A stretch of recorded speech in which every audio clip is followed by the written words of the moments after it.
গল্প তপ্ত ভালোবাসা। লেখনীতে রিক্তা ইসলাম মায়া। তৃতীয় পর্ব।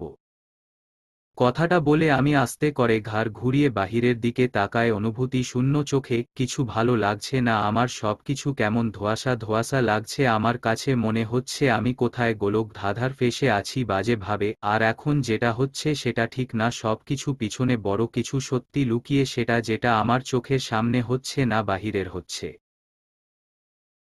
আমার এমন সব চিন্তা ভাবনায় মাঝে আমার এসে পৌঁছায় একটি বিশাল বড় বাড়ির সামনে, যেখানে বড় বড় অক্ষরে লেখা আছে খান ম্যানশন গেটের ওপর। গেটের ওপরের নামটি দেখেই আমি হালকা চমকে উঠি, কারণ আমার বুঝতে বাকি নেই এটি খান মঞ্জিল রুদ্রের বাসা নয়। আর রুদ্র আমাকে এখানে কেন নিয়ে আসেছে আপাতত কিছুই বুঝতে পারছি না এই মুহূর্তে। আমি আরও ভালোভাবে বুঝার জন্য গাড়ির জানালা দিয়ে নিজের মাথাটা বের করে চারপাশে নিজের চোখ বুলিয়ে চলছি বরাবরই মতোই। আর রুদ্রের গাড়িটি গেট ধরে বাড়ির ভিতর প্রবেশ করে। গেটের ভিতর প্রবেশ করার পরও আরও 2 মিনিট রুদ্র গাড়িটি চালিয়ে বাড়িটি সামনে এনে থামায়। গাড়িটি গেট থেকে আরও অনেকটা দূরে বাড়িটি অবস্থান করছে। বাড়ির ভিতর প্রবেশের রাস্তা ও চারপাশে বাগানটা ছিল অতীব সুন্দর দৃশ্য, অধিকারী যাকে বলে নজর কাড়া সুন্দর। এখানে সবকিছু অত্যাধুনিক, নিজের হাতে গড়া বাগানের এক একটি প্রতিমা। বাড়ির বাহিরটা বিশাল বড় এরিয়া নিয়ে একটি বাগান তৈরি করে রেখেছে, আর বাগানের সবটা দৃশ্য ভালো করে পর্যবেক্ষণ করার জন্য এক পাশে বসার জায়গায়ও করে রেখেছে ছোটখাটো ডিজাইন বাংলো ঘরের মতো করে। আর সবচেয়ে বড় কথা হলো বাগানের রাস্তা, জায়গায় জায়গায় সিকিউরিটি গার্ড দাঁড়ানো বন্দুক হাতে নিয়ে। সব মিলিয়ে মনোরম পরিবেশ খান বাড়ির বাহিরের পরিবেশটা। আর এই পরিবেশ দেখে যে কেউ বুঝতে পারবে যে কতটা সুখীন মানুষ যে রিদ খানের পরিবার। আমি চোখ বুলিয়ে চারপাশটা পর্যবেক্ষণ করেই চলছি। আমার এমন পর্যবেক্ষণ করার মাঝখানেই রুদ্র এসে আমার পাশের গাড়ির দরজাটি খুলে দেয় হাসি মুখে। আমি রুদ্র দিকে তাকিয়ে থেকে হালকা মুচকি হেসে আস্তে করে গাড়ি থেকে নেমে যায়। আমি নামার সাথে সাথে রুদ্র আমার হাত ধরে বাড়ির ভিতর নিয়ে যেতে লাগলো। আমি রুদ্রের পায়ে পায়ে সাথে তাল মিলিয়ে হাঁটতে থাকি, আর অবাক করা দৃষ্টিতে চারপাশেটা তাকিয়ে পর্যবেক্ষণ করতে থাকি। আমার কেন জানি মনে হচ্ছে আমি এই বাড়িটি আগেও কোথাও দেখেছি, কিন্তু কোথায় দেখেছি সেটা মনে করতে পারছি না। কিন্তু আমার একদম ভিতর থেকে ফিংলো হচ্ছে আমি আগেও এই বাড়িটি নিশ্চিতভাবে কোথাও দেখেছি কারো কাছে। আমার এমন দুটানা মধ্যেই চারপাশে চোখ বুলাতে বুলাতে রুদ্রকে উদ্দেশ্য করে বলে উঠি, এই বাড়িটি আমি আগেও কোথাও দেখেছি মনে হচ্ছে। আমার এমন কথায় রুদ্র হাঁটতে হাঁটতে আমার দিকে তাকিয়ে থেকে হাসি মুখে বলে, তাই বুঝি? আমার কথাটা রুদ্র হেয়ালি ভাবে নিতে দেখে আমি আবারও চারপাশে চোখ বুলাতে বুলাতে হালকা উত্তেজিত কণ্ঠে রুদ্রকে উদ্দেশ্য করে বলে উঠি, হ্যাঁ আমি সত্যি বলছি, কোথায় যেন দেখেছি এই বাড়িটি, পরিষ্কার করে বলতে পারছি না কোনো কিছু। আমার উত্তেজিত কণ্ঠ শুনে রুদ্র আমাকে সান্ত্বনা সুরে বলে, আমি জানি তো সেটা কোথায় দেখেছো তুমি, হয়তো তুমি কোনো নিউজ পেপারে দেখছো এই বাড়িটি, কারণ রিদ বা নানাভাই অনেকবার এই বাড়ি থেকে ইন্টারভিউ দিয়েছে, আর সেটাই তুমি হয়তো তখন দেখছো টিভিতে বা নিউজ পেপারে। রুদ্র এমন কথায় আমি মুহূর্তেই চুপ করে যায়, কারণ এই বিষয়টি সত্যি হতে পারে। আমার মনে হচ্ছে হয়তো আমি কখনো টিভিতে দেখেছি এই বাড়িটি, কিন্তু এখন মনে পড়ছে না সেটা। তাই আমি রুদ্রের কথা অনুযায়ী সুমতি জানিয়ে আস্তে করে বলি, হুম্মম। কথাটা শেষেই রুদ্র আমার হাত ধরে টেনে নিয়ে বাড়ির মেন দরজা ধরে বাড়ির ভিতরের প্রবেশ করে। খুব সম্ভবত বাড়ির মেন দরজা সামনে দুজন বডিগার্ড দাঁড়ানো থাকা কারণে তাই বাড়ির মেন দরজাটা লাগানোর প্রয়োজন বোধ মনে করে না খান বাড়ির সদস্যরা। আমার এমন সব চিন্তা ভাবনায় মাঝে আমার এসে পৌঁছায় বাড়ির ভিতরের রুদ্রের সাথে। বাড়ির ভিতরে প্রবেশ করার পরপরই আমি বাড়ির ভিতরটা দেখে সাথে সাথে চমকে উঠে হা করে তাকিয়ে থাকি বাড়ির ভিতরের প্রতিটা জিনিসের দিকে। আমার মনে হচ্ছে আমি ভুল করে কোনো রাজপ্রাসাদে চলে এসেছি। এত সুন্দর আর ডিজাইনিং বাড়ি আমার লাইফে এই প্রথম সরাসরি দেখেছি। এতটা সুন্দর যে যতটা বর্ণনা করব ততই কম হবে। বাড়ি বাহিরের রংটা সাদা থাকলেও ভিতরটা গোল্ডেনের ছড়াছড়ি, আর চারপাশে তার সাথে গোল্ডেন ডেকোরেট করা বিশাল বড় এরিয়া নিয়ে ড্রয়িং রুমে, তার সাথে একপাশে কাচের ডাইনিং, আর নিচে ফ্লোরের দিকে তাকালে মনে হয় আমি কাচের ওপর দিয়ে হাঁটছি, কারণ ফ্লোরটা এতটাই স্বচ্ছ যে নিজের ফেসটা দেখে যাচ্ছে স্পষ্টভাবে। ড্রয়িং রুমের একটা ফিলারগুলো নকশা মতো করে ডিজাইন করে তৈরি করেছে উনারা, আর ফ্লোর থেকে ছাদটা এতটাই উঁচু যে মনে হচ্ছে 3 তলা বিশিষ্ট উঁচুটা হবে। ড্রয়িং রুম থেকে ওপরের যাওয়ার সিঁড়িটা মনে হচ্ছে কাঁচ দিয়ে তৈরি করা, তার সাথে প্রতিটি কাচের সিঁড়ির ভিতরে লাইটিংও করে রেখেছে সুন্দর করে। আমি অবাক করা দৃষ্টিতে তাকিয়ে থেকে সবটা দেখেই চলছি, আমার এমন করে দেখার মাঝেখানে কারো কণ্ঠ পেয়ে চমকে দ্রুত পাশ ফিরে তাকায় আমি, তখনই চোখ পড়ল মিসেস খানকে, মানে রিদ খানের দাদিকে। উনি হাসি মুখে আমার দিকে তাকিয়ে আছে। উনাকে আমাদের সামনে আসতে দেখে রুদ্র হাসি মুখে উনার দিকে এগিয়ে গিয়ে পাশ থেকে জড়িয়ে ধরে আহাদু সুরে বলে উঠে, এই তো আমার কলিজা বুড়িটা। রুদ্রের এমন কথায় দাদির এক হাতে রুদ্রের কান ধরে ক্ষেপ্ত সুরে বলে উঠে, বিপদে পড়লে বুড়ি কথা মনে হয় তোদের দুই ভাইয়ে, নয়তো সারা বছরে কোনো খবর নিতে হয় না তোদের, তাই না? আহ, বুড়ি লাগছে তো। লাগুক। আরে ইচ্ছে করে এমনটা করি না তো, আমার দুই ভাই কাজে চাপ থাকি অনেক, তাই তোমাকে ঠিক করে সময় দিতে পারি না, অন্য কিছু না।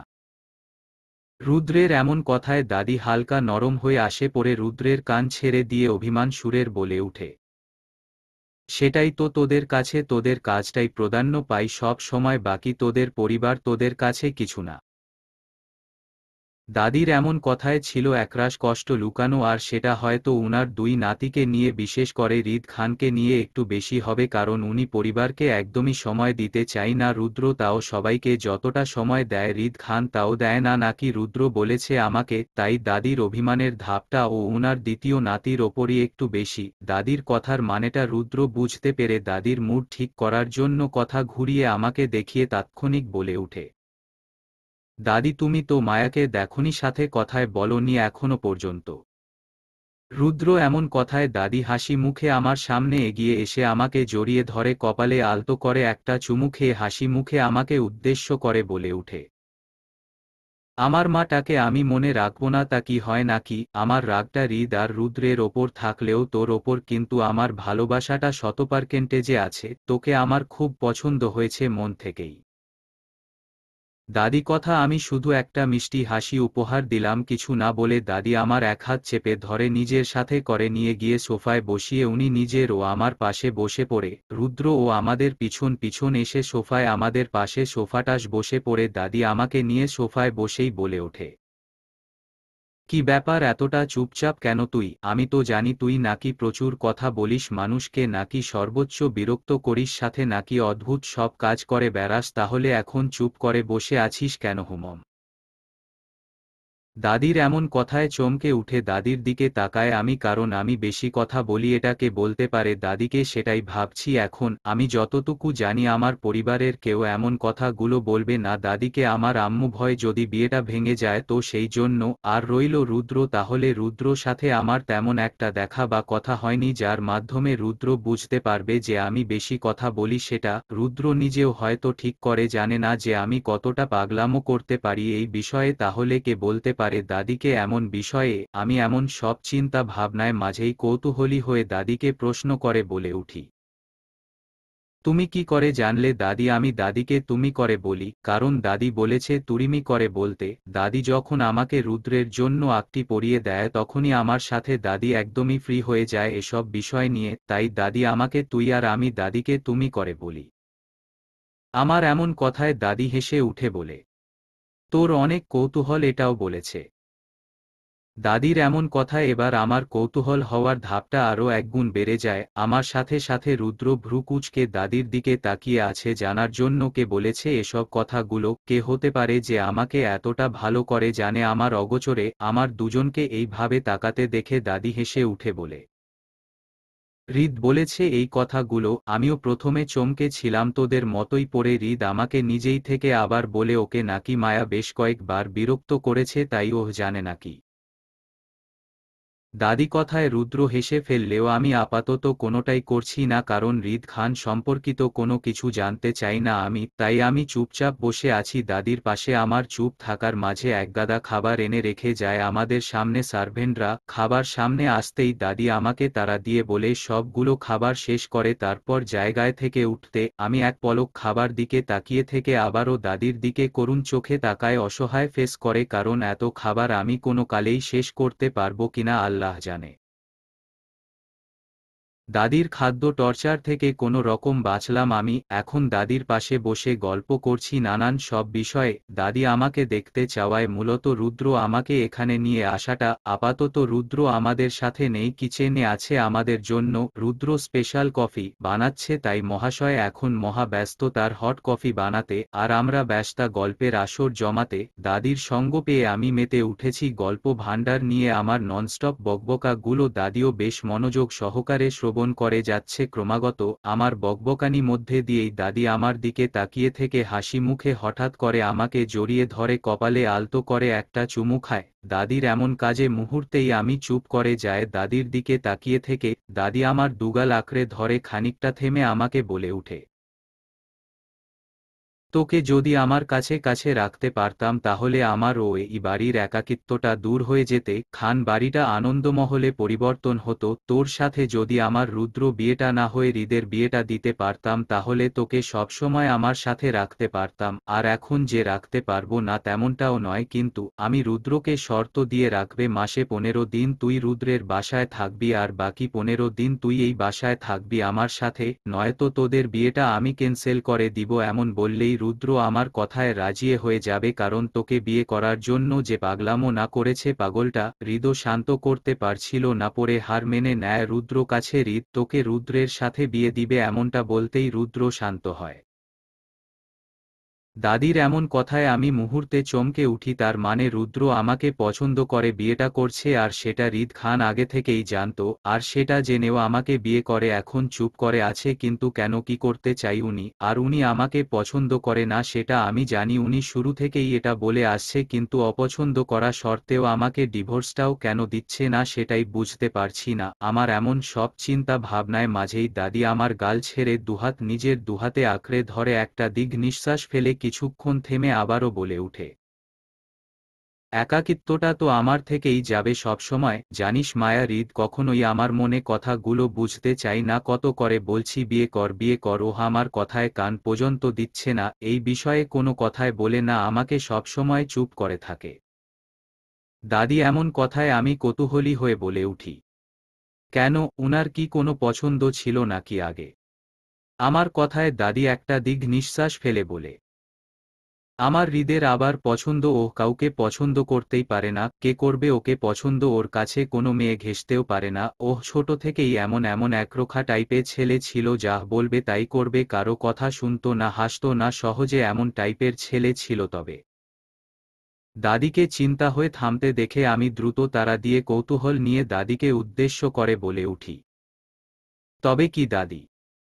আমি জানি না কিছুই, তবে গত 2 বছর আগেও বেশ একটা হাসিখুশি দেখাতো আমার হৃদকে। প্রায় হাসতে দেখতাম ওকে তখন। বিয়ে কথা বললে বলতো এখন না, পরে করবে, একটু সময় দিতে ওকে। আর এখন বিয়ে কথা বললে একদমই না করে দেয়, অথবা চুপ থেকে আমার কথাটা এড়িয়ে যায়।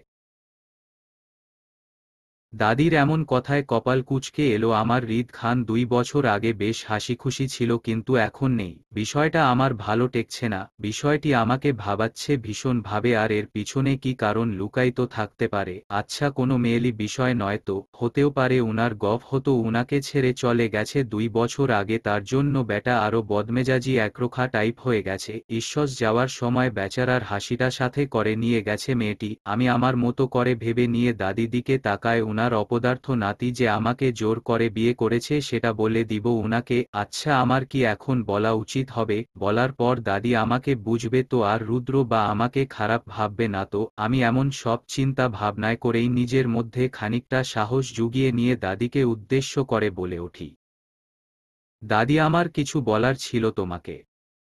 আমার এমন কথায় দাদি আমার দিকে হাসি মুখে তাকিয়ে থেকে বলে উঠে, তোর কথা পরে শুনবো, তুই আগে আমার কথাগুলো শুন মনোযোগ সহকারে। তুই কিন্তু আমার সাথেই থাকবি কেমন? আর দাদির বাকি কথাগুলো শেষ করার আগেই আমি বলে উঠে, থাকবো দাদি, তোমার সাথেই থাকবো। তার আগে তুমি একটা বার আমার কথাগুলো শুনে নাও প্লিজ। হাত ধরে আমাকে এমন অসহায় দৃষ্টিতে তাকাতে দেখে দাদি মুহূর্তে চুপ করে যায়। আমি কি এমন বলতে চাই বিষয়টি ভেবেই আমার দিকে তাকিয়ে থাকে কপাল কুঁচকে। আমি দাদির এমন দৃষ্টি দেখে খানিকটা নড়েচড়ে ওঠে বসি দাদির পাশে। ভয়ে কাচুমাচু করতে করতে কিছু সাহস জুগিয়ে বলে উঠি, দাদি আসলে তোমার নাতি সাথে বিয়ে। আমার বাকি কথাগুলো শেষ করার আগেই রুদ্র তার স্পেশাল কফি নিয়ে আমার সামনে হাজির হয়, মুখে শীষ বাজাতে বাজাতে। এতে করে দাদির মনোযোগ নষ্ট হয় আমার ওপর থেকে। দাদি রুদ্র দিকে হাসি মুখে তাকিয়ে থেকে রুদ্রের কফিটা এক হাতে তুলে নেই। রুদ্র দাদিকে কফি দিয়ে সাথে সাথে আমাকেও একটা কফি তুলে দেয়। আমি রুদ্র কফিটা হাতে নিয়ে দীর্ঘ নিঃশ্বাস ফেলে একটা চুমুক দেয় কফিতে। আমার না বলা কথাগুলো কাউকেই শোনাতে পারিনি, এবারও থেকে গেল নিজের মধ্যেই, সেটা আমার মধ্যে চেপে গেল। আর এখন দুজনের সামনে একসাথে বলা ঠিক হবে না, একজন একজন করে বললে হয়তো আমি বুঝাতে পারবো দুজনকে, একসাথে দুজনকে বুঝাতে আমি অক্ষম। আমার এমন সব চিন্তা ভাবনায় মাঝে রুদ্র ধূপ করে আমার পাশে বসে পড়ে কফি হাতে পড়ে দাদিকে ফাঁকি দিয়ে আমার কানে কানে ফিসফিস করে বলে উঠে, কফিটা কেমন হয়েছে রানী সাহেবা?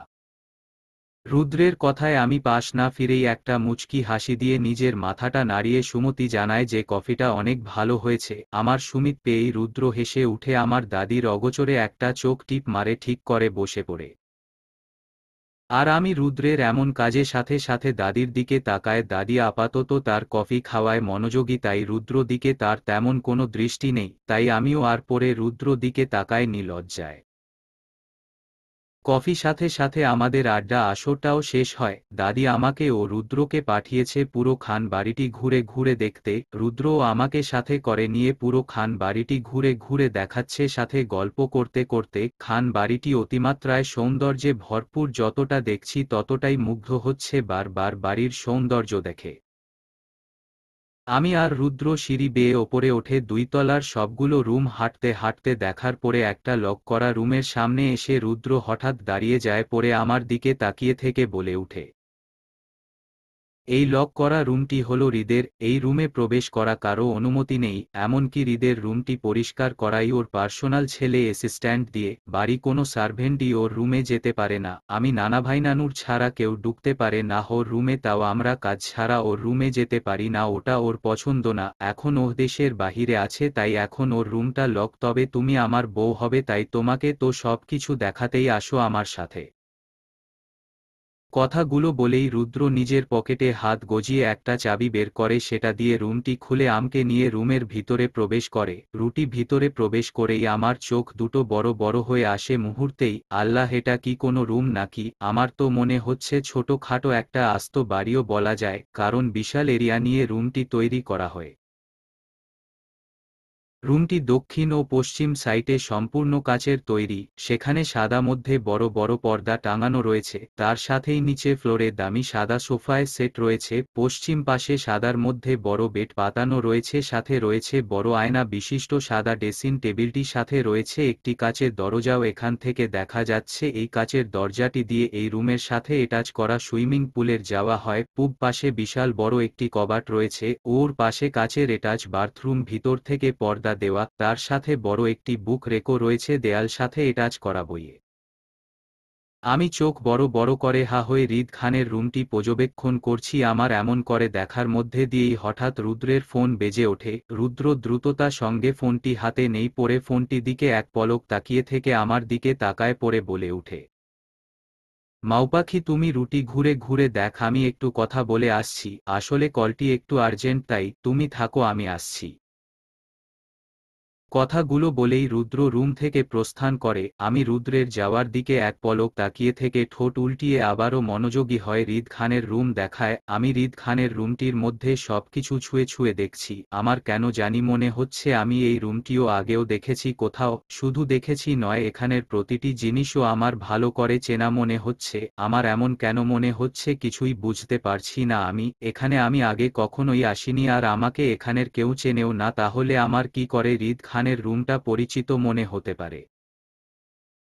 এমন সব চিন্তা ভাবনায় মাঝেই হঠাৎ আমার দৃষ্টি স্থির হয় আমার সাথে বুক শেলফের উপর। আমি ধীর পায়ে এগিয়ে এসে সবগুলো বই ছুঁয়ে ছুঁয়ে দেখছি। হৃদ খান মতো মানুষ বই পড়ার মতো শখ রাখতে পারে, তা আমার চিন্তা ভাবনায় বাহিরের ছিল। সাজানো বইগুলো ছুঁয়ে ছুঁয়ে দেখছি, আমার বেশ ভালো লাগছে সবকিছু। আমার ভালো লাগার সাথে সাথে আমি সব বইয়ের নিজের চোখ বলাচ্ছি। আমি চোখ বুলাতে বুলাতে হঠাৎ করেই আমার চোখ আটকায় একটা নীল ডায়েরি ওপর। আমি তীক্ষ্ণ দৃষ্টিতে ডায়েরিটা দিকে তাকিয়ে তাকিয়ে থেকে কৌতূহল নিয়ে সামনে এগিয়ে ডায়েরিটা হাতে নেয় ভিতরে কি আছে পড়ার জন্য। আমি নীল ডায়েরিটি হাতে নিতেই সাথে সাথে অটোমেটিকলি আমার সামনে বুক শেলফটি ঘুরে গিয়ে একটি দরজা তৈরি হয়, সেটা ধরে ভিতরে একটি রুম দেখা যাচ্ছে। আমার চোখের সামনে হঠাৎ করেই বুক শেলফটি ঘুরে দরজা হতে দেখে সাথে সাথে আমি ভয়ে চমকে উঠি, 2 কদম পিছিয়ে গিয়ে পড়ে ভীতু চোখে এদিক ওদিক তাকায়। চোখের সামনে কাউকে কোথাও দেখতে না পেয়ে বুঝতে পারি এটি একটি গুপ্ত রুম, যা সবার থেকে লুকায়িত। আর এই গুপ্ত রুমটি হৃদ খান নিশ্চয়ই কোনো গুপ্ত কাজের জন্য তৈরি করেছে।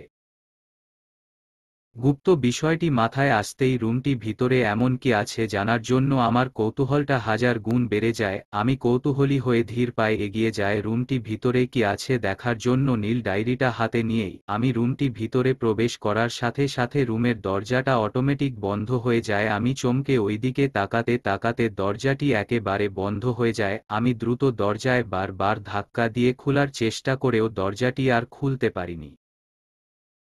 ক্লান্ত হয়ে হতাশ চোখে তাকায় চারপাশে। গুপ্ত রুমটি চারপাশে তাকাতেই সাথে সাথে আমার হাত থেকে নীল ডায়েরিটা পড়ে যায় ফ্লোরে। চোখের সামনে আশ্চর্য কিছু দেখে মুহূর্তেই আমি পাথর মুতি মতো দাঁড়িয়ে থাকি জায়গায়। চোখের সামনে যা কিছু দেখছি তার জন্য মোটেও প্রস্তুত ছিলাম না আমি। এইগুলো কি করে সম্ভব এইসব? হৃদ খান কি তাহলে? না, এমন কিছুই হতে পারে না। উনি এমনটা কি করে করতে পারে? আমি টলমলে চোখে ডলতে ডলতে সামনের দিকে এগিয়ে গিয়ে দেয়ালে ঝুলে থাকা সব কয়টি জিনিসপত্র নিজের হাতে ছুঁয়ে ছুঁয়ে দেখছি, আর আমার চোখ দিয়ে টপটপ করে পানি পড়ছে অঝোর দ্বারা।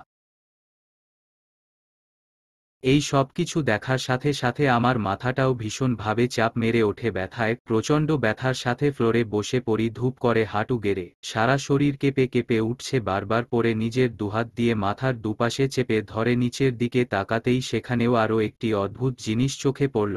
আমি জিনিসটা হাতে নিয়ে ভালো করে দেখে নিতেই সেই জিনিসটা হাতে নিয়েই ফ্লোরে লুটিয়ে পড়ি আমি। আর কিছু নেওয়ার মতো আমার ধারণ ক্ষমতা ছিল না। প্রচণ্ড অক্ষমতার সাথে সাথে নিজের চোখের পাতা দুটো বন্ধ হয়ে আসছিল। তখনই ঝাপসা ঝাপসা চোখে সামনের দিকে তাকাতেই দেখতে পারি কেউ একজন পাগল পাগল হয়ে আমার দিকে দৌড়ে আসছে। ব্যক্তিটি আমার খানিকটা সামনে আসতে ঝাপসা চোখে দেখতে পেলাম হৃদ খানকে। উনি অগোছালো ভাবে আমার দিকে দৌড়ে আসছে। তারপর আর কিছু বলতে পারিনি, আমি ওইখানেই অজ্ঞান হয়ে যায়। উনি অগোছালো ভাবে আমার দিকে দৌড়ে আসছে, তারপর আর কিছু বলতে পারিনি, আমি ওইখানেই অজ্ঞান হয়ে যায়। আমার চোখে মুখে পানির তীব্র ছিটা ফোঁটা পারতেই পিট পিট করে তাকায় আমি। চোখের সামনে হৃদ খানের ফেসটা আসতেই আমি কতক্ষণ স্তব্ধ মেরে উনার দিকে তাকিয়ে থাকি। আমার চারপাশে কে আছে বা আমি কোথায় আছি কিছু বুঝতে পারছি না আমি, তাই উনার দিকে এক প্রকাশ অনুভূতিহীন চোখে তাকিয়ে রয়েছি। আমাকে এমন স্তব্ধ হয়ে তাকিয়ে থাকতে দেখে হৃদ খানও আমার দিকে করুণ চোখে তাকিয়ে থাকে। আমরা দুজন দুজনকে এইভাবে দেখার মধ্যে দিয়েই পাশ থেকে রুদ্র আমার মাথা হাত বুলাতে বুলাতে চিন্তার সুরে বলে ওঠে, তুমি ঠিক আছো মাউপাখি? রুদ্রের এমন কথায় আমি আস্তে করে পাশ ফিরে তাকায়। চোখে সামনে সবাইকে দাঁড়িয়ে থাকতে দেখে কিছু বুঝতে পারছি না আমি যে আমার আবার কি হবে, আর সবাই আমাকে ঘিরে এইভাবে দাঁড়িয়ে আছে কেন, আর আমি বা কোথায় আছি। বিষয়টি ভেবে নিয়েই হালকা কপাল কুঁচকে চারপাশে তাকাতে তাকাতে আস্তে করে উঠে বসি। আমাকে উঠে বসতে দেখে দাদি পাশ থেকে এসে আমার সাথে বসে পড়ে আমাকে উদ্দেশ্য করে চিন্তুত সুরে বলল, মায়া কি হয়েছে তোর? তুই অজ্ঞান হলি কি করে হৃদের রুমে? দাদির এমন কথায় আমি চমকে উঠি। ভুলে যাওয়া বিষয় আবাসিক স্পষ্টভাবেই মনে পড়ে যায় আমার। কী কারণে অজ্ঞান হয়েছি সেটিও মনে পড়ে যায় ভালোভাবেই। বিষয়গুলো মনে করতে আমি দ্রুত সামনে হৃদ খানের দিকে তাকায়। উনাকে আমার দিকে চুপচাপ থাকিয়ে থাকতে দেখে আমি উত্তেজিত হয়ে উনাকে একটা আঙ্গুল দিয়ে দেখিয়ে ইশারা করে আটকে আসা গলায় থেমে থেমে বলে উঠি, উহু উনি উনি ওখানে কতগুলো। বারবার কেঁপে কেঁপে উঠা কণ্ঠে পুরো কথাটা শেষ হলো না আমার, তার আগেই পাশ থেকে রুদ্র বলে উঠে, রিল্যাক্স মায়া, হৃদ তোমাকে কিছুই করেনি, উল্টো ওহ তোমাকে অজ্ঞান অবস্থায় এখানে এনে শুইয়ে দিয়েছে সেফলি। এখন বলো তোমার কি হয়েছিল? তুমি হৃদের রুমে অজ্ঞান হলে কি করে? রুদ্রের কথায় পাশ ফিরে তাকায় ওর দিকে। কি দেখেছি সেই অনুভূতিটা কাউকে বুঝাতে পারছি না আমি, কিন্তু আমি সবাইকে বলতে চাই কি দেখেছি উনার রুমে। কিন্তু উনার রুমে দেখা বিষয়টি এতটাই প্রভাব ফেলেছে আমার ওপর যে কোনো রকম কথাও আসছে না এই মুহূর্তে আমার গলা দিয়ে, শুধু তাকিয়ে তাকিয়ে দেখা ছাড়া। আর আমি এতক্ষণ খান বাড়ির ড্রয়িং রুমে সোফায় শুয়েছিলাম অজ্ঞান অবস্থায়। হৃদ খান আমাকে উনার রুম থেকে দ্রুত এনে এখানে শুইয়ে আমার চোখে মুখে দ্রুত পানির ছিদা দিতে থাকে হুঁশ ফিরিয়ে আনার জন্য। কিন্তু উনি কি করে উনার রুমে উপস্থিত হলো যখন আমি অজ্ঞান হচ্ছিলাম? আর উনার রুমে ওইগুলো কি ছিল? আর উনি সবার সামনে এখন যেমনটা দাঁড়িয়ে আছে স্বাভাবিক অবস্থায়, উনি মোটেও ততটা স্বাভাবিক নয়। হৃদ খান শুধু সবাইকে প্রেজেন্ট করে স্বাভাবিক হওয়াটা, উনার অস্বাভাবিক হওয়া বিষয়টি আমি আজই দেখলাম নিজের চোখে উনার গুপ্ত রুমে সবটা পর্যবেক্ষণ করার পরও একটা কিন্তু থেকেই যায়, আর সেটা হচ্ছে উনি করে জানলো যে আমি উনার গুপ্ত রুমে আটকা পড়েছিলাম। আর উনি তো দেশের বাহিরে ছিল, তাহলে তখন উনি আমাকে বাঁচাতে উনার গুপ্ত রুমে আসলো কি করে? সম্পূর্ণ বিষয়টি আমি মনে মনে ভাবতে পারলেও মুখ ফুটে কিছু বলতে পারছি না কাউকে। কেমন একটা ভয় সিটিয়ে যাচ্ছি আমি, আমার ভিতর থেকে জোরতা কাজ করছে যার জন্য কথা বলার বাকশক্তি হারিয়ে ফেলেছি। তাই শুধু এক দৃষ্টিতে তাকিয়ে রইলাম হৃদ খানের দিকে আমার অজানা সব প্রশ্ন উত্তরের জন্য। তাই আবারও খানিকটা সাহস জুগিয়ে কাঁপা কাঁপা গলায় হৃদ খানকে দেখিয়ে রুদ্রকে উদ্দেশ্য করে বলি, রুদ্র উনিরই ওইখানে রুমে আমি ওইগুলা। আমার এমন প্যাঁচানে আর ঘুরপার পাক কথায় রুদ্র কতটা বুঝতে পারল তা জানি না, তবে রুদ্র আমাকে ভয় সাথে সাথে উত্তেজনায় হয়ে হৃদ খানের দিকে তাকাতে দেখে রুদ্র আমাকে সান্ত্বনা দিতে দিতে আস্তে আস্তে করে বলে উঠে, মাউপাখি রিল্যাক্স, শান্ত হও তুমি। হৃদের কথা জানতে চাইছো তো? হৃদ আসলে ওহর রুমেই ছিল, বাথরুমের ভিতরের ছিল, ফ্রেশ হচ্ছিল। হৃদ সকালেই বাংলাদেশে ফিরে, কিন্তু নানুমা কিছু জানে না ওর ফেরার বিষয়ে, হৃদও বলেনি। তাই এমনটা প্রায় হয় হৃদ কাউকে কিছু বলে না, কারণ আমাদের বাহিরের যাওয়া আসাটা অনেকটাই বেশি হয়ে থাকে। যেমনটা তুমি তোমার আম্মুকে না বলে পাশের বাড়ির আন্টির সাথে কথা বলতে যাও, ঠিক তেমনটাই আমরাও পরিবারকে প্রায় না জানিয়ে দেশের বাহিরে যাওয়া আসাটা করে থাকি। আজও তাই হয়েছে। হৃদ সকালেই নাকি বাংলাদেশ ফিরেছে, কিন্তু আমরা কেউ জানি না। ওহর রুমের ভিতরেই ছিল, ওহ ভিতর থেকে লক করে রেখেছিল, তাই আমি বাহির থেকে লক চাবি দিয়ে লক খুলে প্রবেশ করতে হয়েছিল। আর হৃদ বলেছে ওহ নাকি রুমের ভিতরে কিছু শব্দ শুনে তোমার কাছে যায়, তখন নাকি তুমি অজ্ঞান হয়ে পড়েছিলে ওর রুমের মধ্যে। এখন তুমি বলো তুমি হঠাৎ করে অজ্ঞান হলে কি করে? রুদ্রকে আমি যা বুঝাতে চেয়েছিলাম সেটা রুদ্র বুঝতে না পারলেও রুদ্র আমাকে হৃদ খানের উপস্থিত হওয়া বিষয়টি ক্লিয়ার করে। সবটা শোনার পর আমি আবারও তাকায় হৃদ খানের দিকে। হৃদ খান তখনও চুপচাপ আমার সামনে দাঁড়িয়ে আছে, আমার দিকে হতাশ দৃষ্টিতে তাকিয়ে থেকে। আমি উনার এমন হতাশ হওয়া দৃষ্টি যেন কিছুই বুঝে উঠতে পারছি না। আচ্ছা উনি কি জন্য এতটা হতাশ? আমি উনার গোপন রাখা বিষয় দেখতে পেরে গেছি সেই জন্য, নাকি আমি উনার গোপন করা বিষয়টি সবটা দেখার পরও বুঝে উঠতে পারছি না সেই জন্য হতাশ? আমি দুটানার মধ্যে ভুক্তভোগী হয়ে হঠাৎ কেঁদে বসি। আমার কেন যেন কান্না আসছে ভিতর থেকে, আমি কিছুই মেনে নিতে পারছি না। আমার চারপাশটা ধোঁয়াশা ধোঁয়াশা লাগছে। আমার সামনে আজ হৃদ খানের নতুন একটা রূপ আসলো, যেটার সাথে আমি বলা উনার পরিবার অন্য কেউ পরিচিত নয়। উনি সবার থেকে হয়তো এই রূপটা লুকিয়ে রেখে এসেছে, যা আজ আমার সামনে ধরা পড়ে গেল। আর সেই রূপ সম্পর্কে আমার ভালোভাবে অবগত হতে হবে, নয়তো সবকিছু ধ্বংস হয়ে যাবে, সবটাই শেষ হয়ে যাবে। হৃদ খান সবটা নিজের হাতে শেষ করতে পারলেও আমি পারবো সবটা শেষ করতে যতক্ষণ না পর্যন্ত আমি সবকিছু হৃদ খানের মুখের থেকে শুনতে পারছি। আমাকে জানতে হবে সবকিছু, আর তার জন্য আমার হৃদ খানকে একা প্রয়োজন, নয়তো আমি কখনোই জানতে পারবো না কোনো কিছু। আমাকে হঠাৎ কাঁদতে দেখে হৃদ খান সাথে সাথে নিজের দুহাত মুষ্টি বদ্ধ করে নেয় আমার দিকে তাকিয়ে থেকে, আর পাশ থেকে দাদি আমাকে নিজের সাথে জড়িয়ে ধরে মাথায় হাত বুলাতে বুলাতে সান্ত্বনা সুরে বলল, কি হয়েছে সোনামা, আমাকে বল, কাঁদছিস কেন তুই? দাদির কথা আমি কান্না করতে করতে বলি, দাদি আমি বাড়িতে যেতে চাই, প্লিজ আমাকে বাড়িতে পাঠানো ব্যবস্থা করে দাও।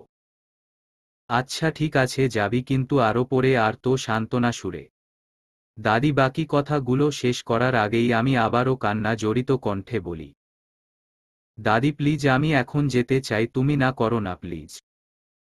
আমাকে এতটা জেদ করতে দেখে দাদিও হার মেনে যায় পড়ে দাদি আমাকে রুদ্র সাথে যেতে বলে রুদ্র আমাকে বাসায় পৌঁছিয়ে দিবে বিষয়টি জানাতেই হৃদ খান সেখান থেকে চলে যেতে নেয় কিন্তু তার আগেই আমি হৃদ খানের পিছন থেকে আমি স্বাভাবিক কণ্ঠে দাদিকে উদ্দেশ্য করে বলে উঠি, দাদি আমাকে রুদ্র নয় তোমার দ্বিতীয় নাতি বাসায় পৌঁছায় দিবে।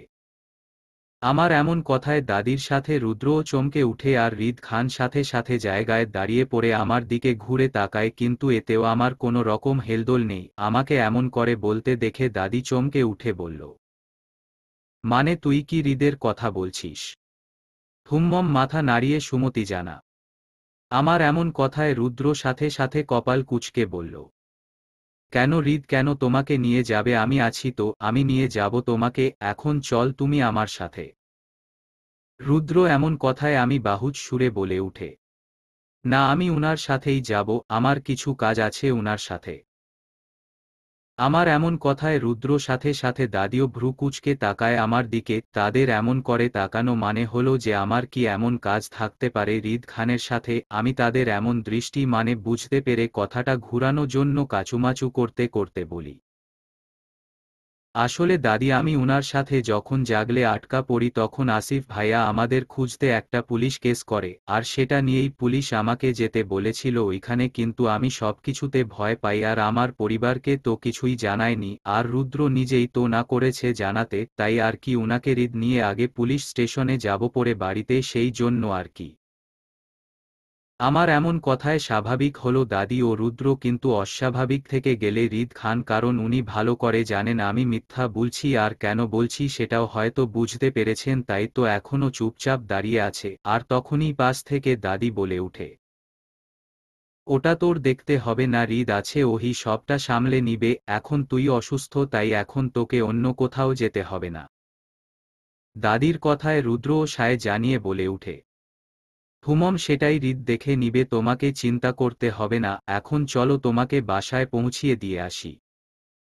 রুদ্রের এমন কথায় পিছনে থেকে হৃদ খান ড্রয়িংরুমের দরজা দিয়ে বাহিরে দিকে যেতে যেতে রুদ্রকে উদ্দেশ্য করে বলল, ফর্মালিটি হয়, তাই ওকে ও আমার সাথে পুলিশ স্টেশনে যেতে হবে, তাই তুই দাদির সাথে বাসায় থাক, আমি ওকে নিয়ে আগে পুলিশ স্টেশন যাব পরে না হয় বাসায় পৌঁছিয়ে দিয়ে আসব।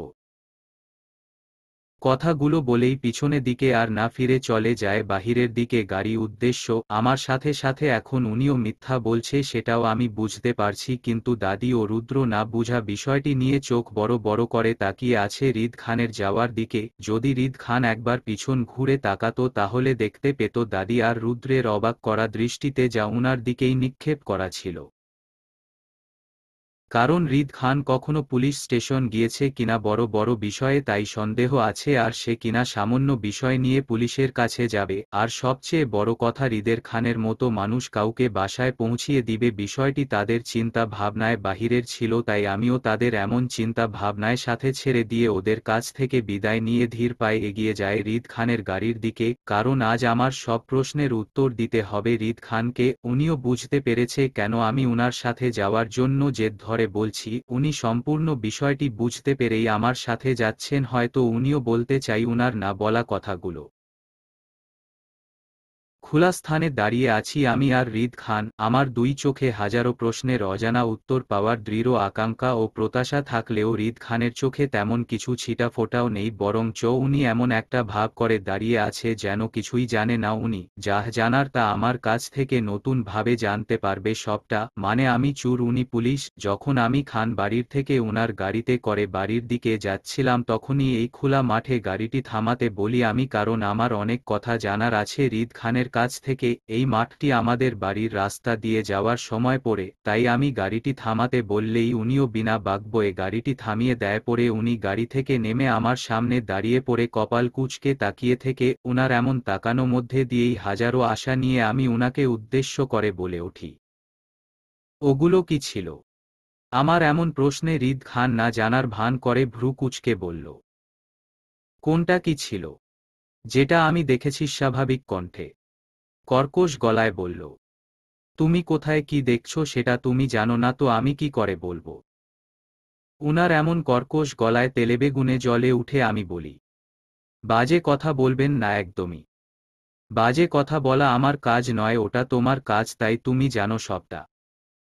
আমি উনার এমন হেয়ালিপোনা ভাব দেখে করুণ কণ্ঠে আহত হয়ে বলি, প্লিজ আপনি এমন করছেন কেন আমার সাথে? প্লিজ বলুন না আপনার গুপ্ত রুমে ওগুলো কি ছিল দেওয়ালে ঝুলানো, আর ওই জিনিসগুলো মধ্যে এত এত রক্তের দাগ কিসের ছিল?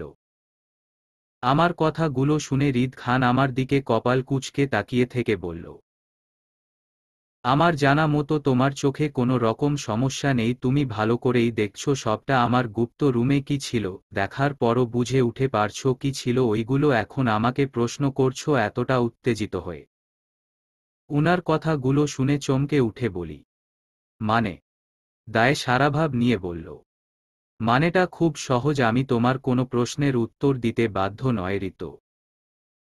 উনার মুখে হঠাৎ করে ঋতো নামটা শুনে মুহূর্তে চমকে উঠলাম, এই নামটা যেন আমাকে ভিতর থেকে নাড়িয়ে তুলছে। মুহূর্তেই আমি কাপা কাপা গলায় তেতলাতে তেতলাতে থেমে থেমে বলি, এই নামটা ঋতো আমার খুব।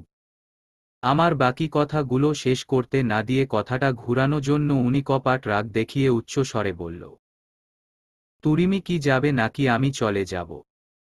উনি কি বলছেন কিছুই ঢুকছে না আমার মাথায়, শুধু আহত হয়ে টলমল চোখে তাকিয়ে রয়েছি উনার দিকে। হ্যাঁ, আমি আহত গভীরভাবে, তাই উনাকে আর রাগ না দেখিয়ে টলমলে চোখে কাপা কাপা গলায় আবারও অনুরোধ সুরে বলি, আবার ডাকুন এই নামটা ধরে।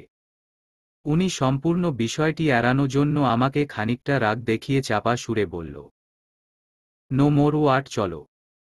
কথা বলেই উনি সামনে দিকে ঘুরে হনহন করে গাড়ি উদ্দেশ্য পা বাড়ায়, আর আমি উনার পিছন থেকে সাথে সাথে মাটিতে হাঁটু গেড়ে বসে পড়ি। মাটির দিকে তাকিয়ে থেকে কান্না করতে করতে উনাকে উদ্দেশ্য করে বলে উঠি, প্লিজ আরও একটা ডাকুন না এই নামটা ধরে। আমাকে এমন কান্না সিক্ত কণ্ঠ শুনে মুহূর্তে উনি থমকে গিয়ে পিছন ফিরে তাকায়, দুই হাত মুষ্টি বদ্ধ করে পড়ে আমার দিকে কিছুক্ষণ এক দৃষ্টিতে তাকিয়ে থেকে আস্তে করে আমার পাশে এসে বসে সুপ্ত কণ্ঠে বলল, ঋতো, নিয়েছি নামটা, হয়েছে শান্তি তোমার, ব্যাস এবার যাবে বাড়ি, তোমার নয়তো এই খোলা মাঠেই তোমাকে ছেড়ে যেতে দ্বিধা বোধ করব না। উনার এমন কথায় নিজের দুহাত দিয়ে নিজের মুখটা ডেকে কান্না করতে করতে বলি, প্লিজ বলুন আমাকে সবটা, আমি আর পারছি না কোনো কিছু নিতে।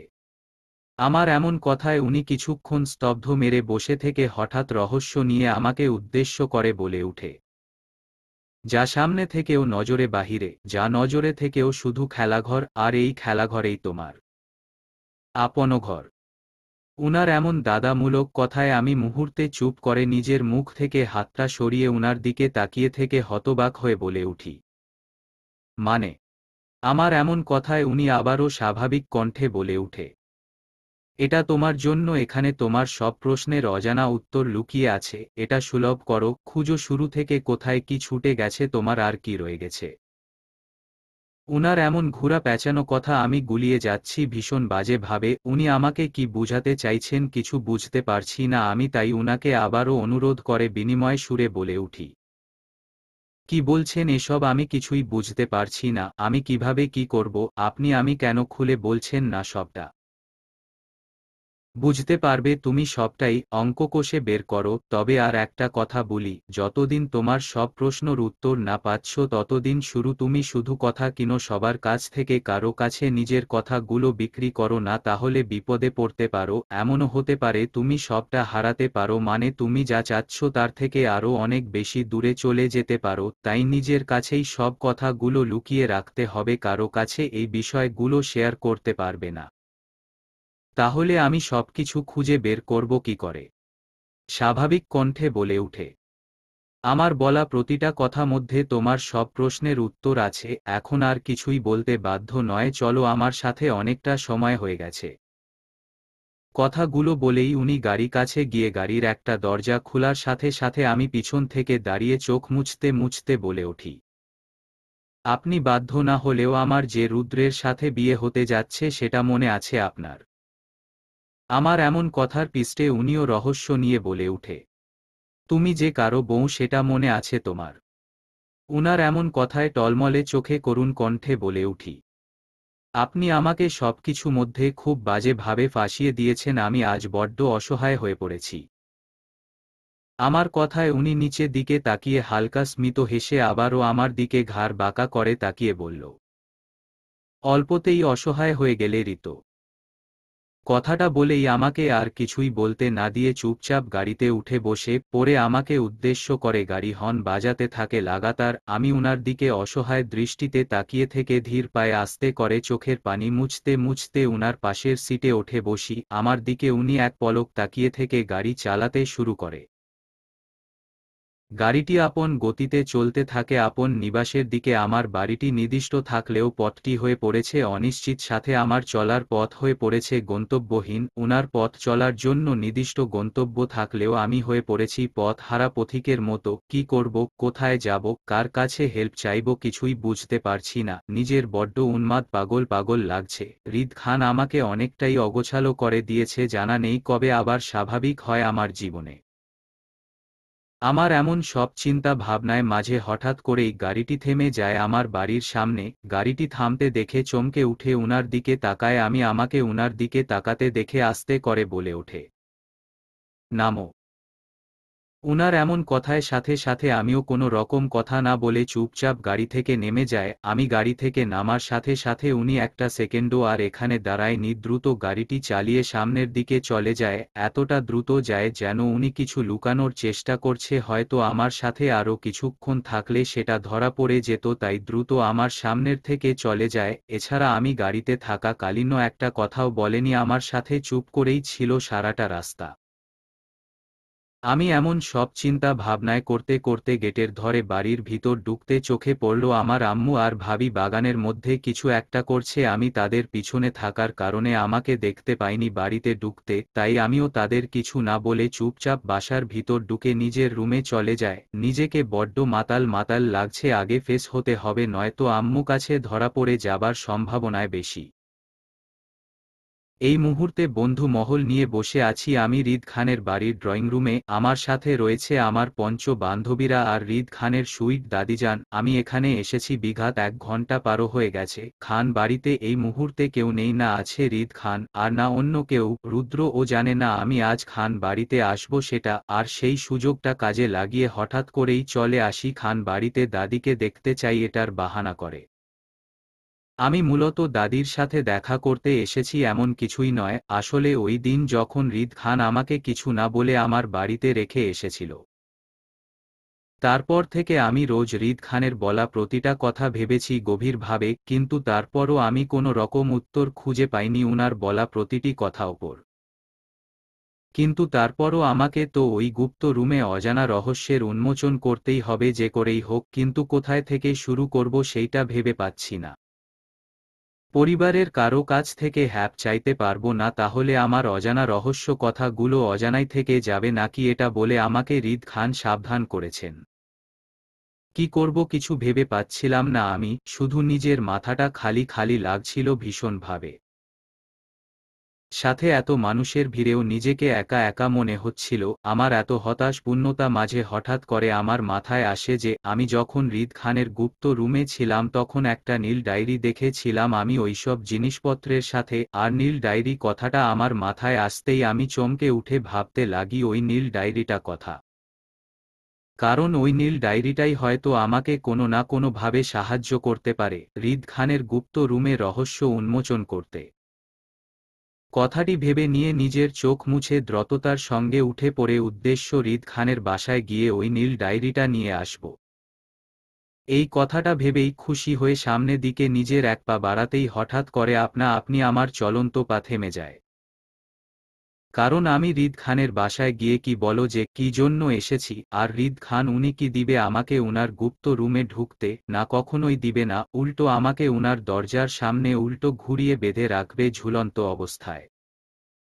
কি করব কিছুই ভেবে না পেয়ে তখনই আমার পঞ্চ বান্ধবীদের কথা মাথায় আসে, কিন্তু বিপত্তি ঘটে তাদের। আমি কি বলি এটা পরে হঠাৎ করে এবারও মাথায় দারুণ বুদ্ধি আটকে আমার পঞ্চ বান্ধবীদের বোঝানোর। আর আমার সেই বুদ্ধি সাথে সাথে তাদের বুঝার যে আমার হাতের রুদ্রের দেওয়া আকটিটা খান বাড়িতে মানে হৃদ খানে রুমে পড়ে গেছে। যখন আমি রুদ্র সাথে খান বাড়িতে যায় তখন আর সেটা এখন আনার জন্য সবাইকে আমার সাথে খান বাড়িতে যেতে হবে। সাথে এটাও বলেছি যদি রুদ্র জানে ওর দেওয়া আকটিটা আমি হারিয়ে ফেলেছি তাহলে হয়তো কষ্ট পাবে, তাই রুদ্রকেও জানানো যাবে না কোনোভাবেই। আর আমরা সবাই খান বাড়িতে দাদিকে দেখার উদ্দেশ্য যাব পরে ওরা সবাই না হয় দাদিকে ব্যস্ত রাখবে আর আমি চুপি চুপি হৃদ খানের রুমে ঢুকে আমার আকটিটা নিয়ে আসব। আমার এমন সব কথা সাথে সবাই একমত পোষণ করলেও বিপত্তি ঘটে হৃদ খানকে নিয়ে, যদি উনি বাসায় থাকে তো কি করব সেটা নিয়ে। তাই আগের থেকে কৌশলে আমি রুদ্র থেকে জেনে নেই যে হৃদ খান আজকে বাসায় থাকবে না সেটা, আর এই সূত্র ধরেই আমি আমার পঞ্চ বান্ধবীরা মিলে এখানে বিঘাত 1 ঘন্টা ধরে আড্ডা আসর জমিয়েছি দাদির সাথে। আর আমাদের সেই আড্ডা সাথে আমার পঞ্চ বান্ধবী সবাই দাদিকে নিজের কথা জালে ফাঁসিয়ে ব্যস্ত রাখা চেষ্টা করছে নানানভাবে।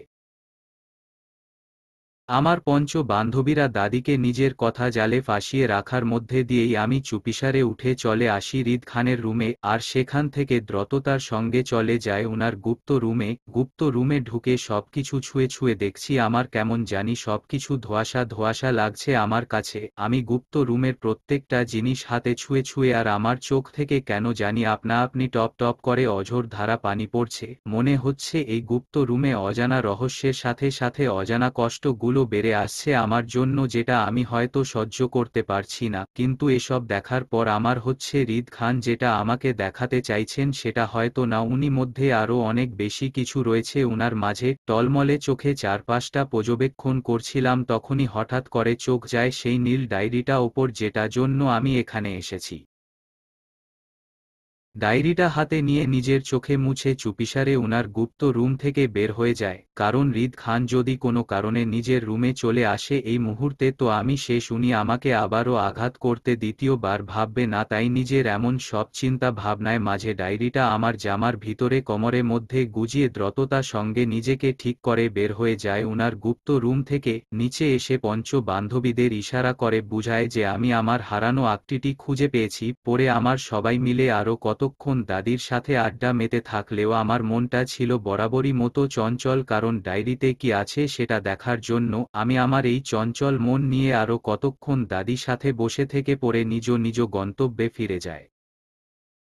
দাদি আমাদের উনার পাঠানো গাড়িতে বসাতেই গাড়িটি আপন গতিতে চলতে থাকে আর আমি চুপচাপ বসে থাকি দায় জায়গায়, কারণ এই ডায়েরিটা পড়ার পর আবার কি নতুন মোড় নিতে চলছে আমার জীবনে সেটা থেকে আমি আদৌ অজানা। আমি কথাগুলো জানালার পাশে বসে বাহিরে তাকিয়ে তাকিয়ে এক মনে ভেবে চলছি। আমার এমন ভাবার মধ্যে দিয়ে হঠাৎ করে হিয়া উৎফুল্লতার সাথে বলে উঠে, আরে দোস্ত, হৃদ খানের সাথে সাথে হৃদ খানের বাড়িটাও কিন্তু জোস, তাই না রে?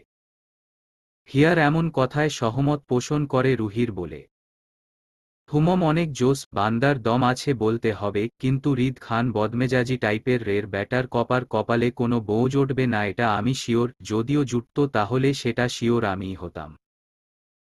রুটির এমন লুচ্চামি কথা খেপে যায় রূপা, কিন্তু তখনও আমার কোনো ভাবান্তর হলো না। আমি চুপচাপ নীরব দর্শকের মতো ওদের কথাগুলো শ্রবণ করে যাচ্ছি, কারণ ওদের সাথে কথা বলার মতো মন মানসিকতা নেই আমার এই মুহূর্তে, কারণ আমার মাথায় শুধু ডায়েরি কথাটা ঘুরপাক খাচ্ছে। আমার এমন চুপ থাকার মধ্যে দিয়েই রূপা রুহিকে উদ্দেশ্য করে বলে ওঠে, তোর আর কি সেখানে ছেলে দেখিস সেখানেই বউ হওয়ার ইচ্ছে জাগে তোর, সব কয়টা ছেলেই বউ হয়ে বেড়াস তুই, তোর এত তীব্র ইচ্ছা নিয়ে এখনো বাপের বাড়ি পড়ে আসিস, কিভাবে বিয়ে না করে আল্লাহ জানে। আমার তো মাঝে মাঝে ইচ্ছা হয় তোকে আমি হিরো আলমের দ্বিতীয় বউ তোকেই বানিয়ে দেয়, পড়ে তুই আর হিরো আলমের একসাথে ছবি তুলবি আর ফেসবুকে ক্যাপশন দিবে আমার নজরটি।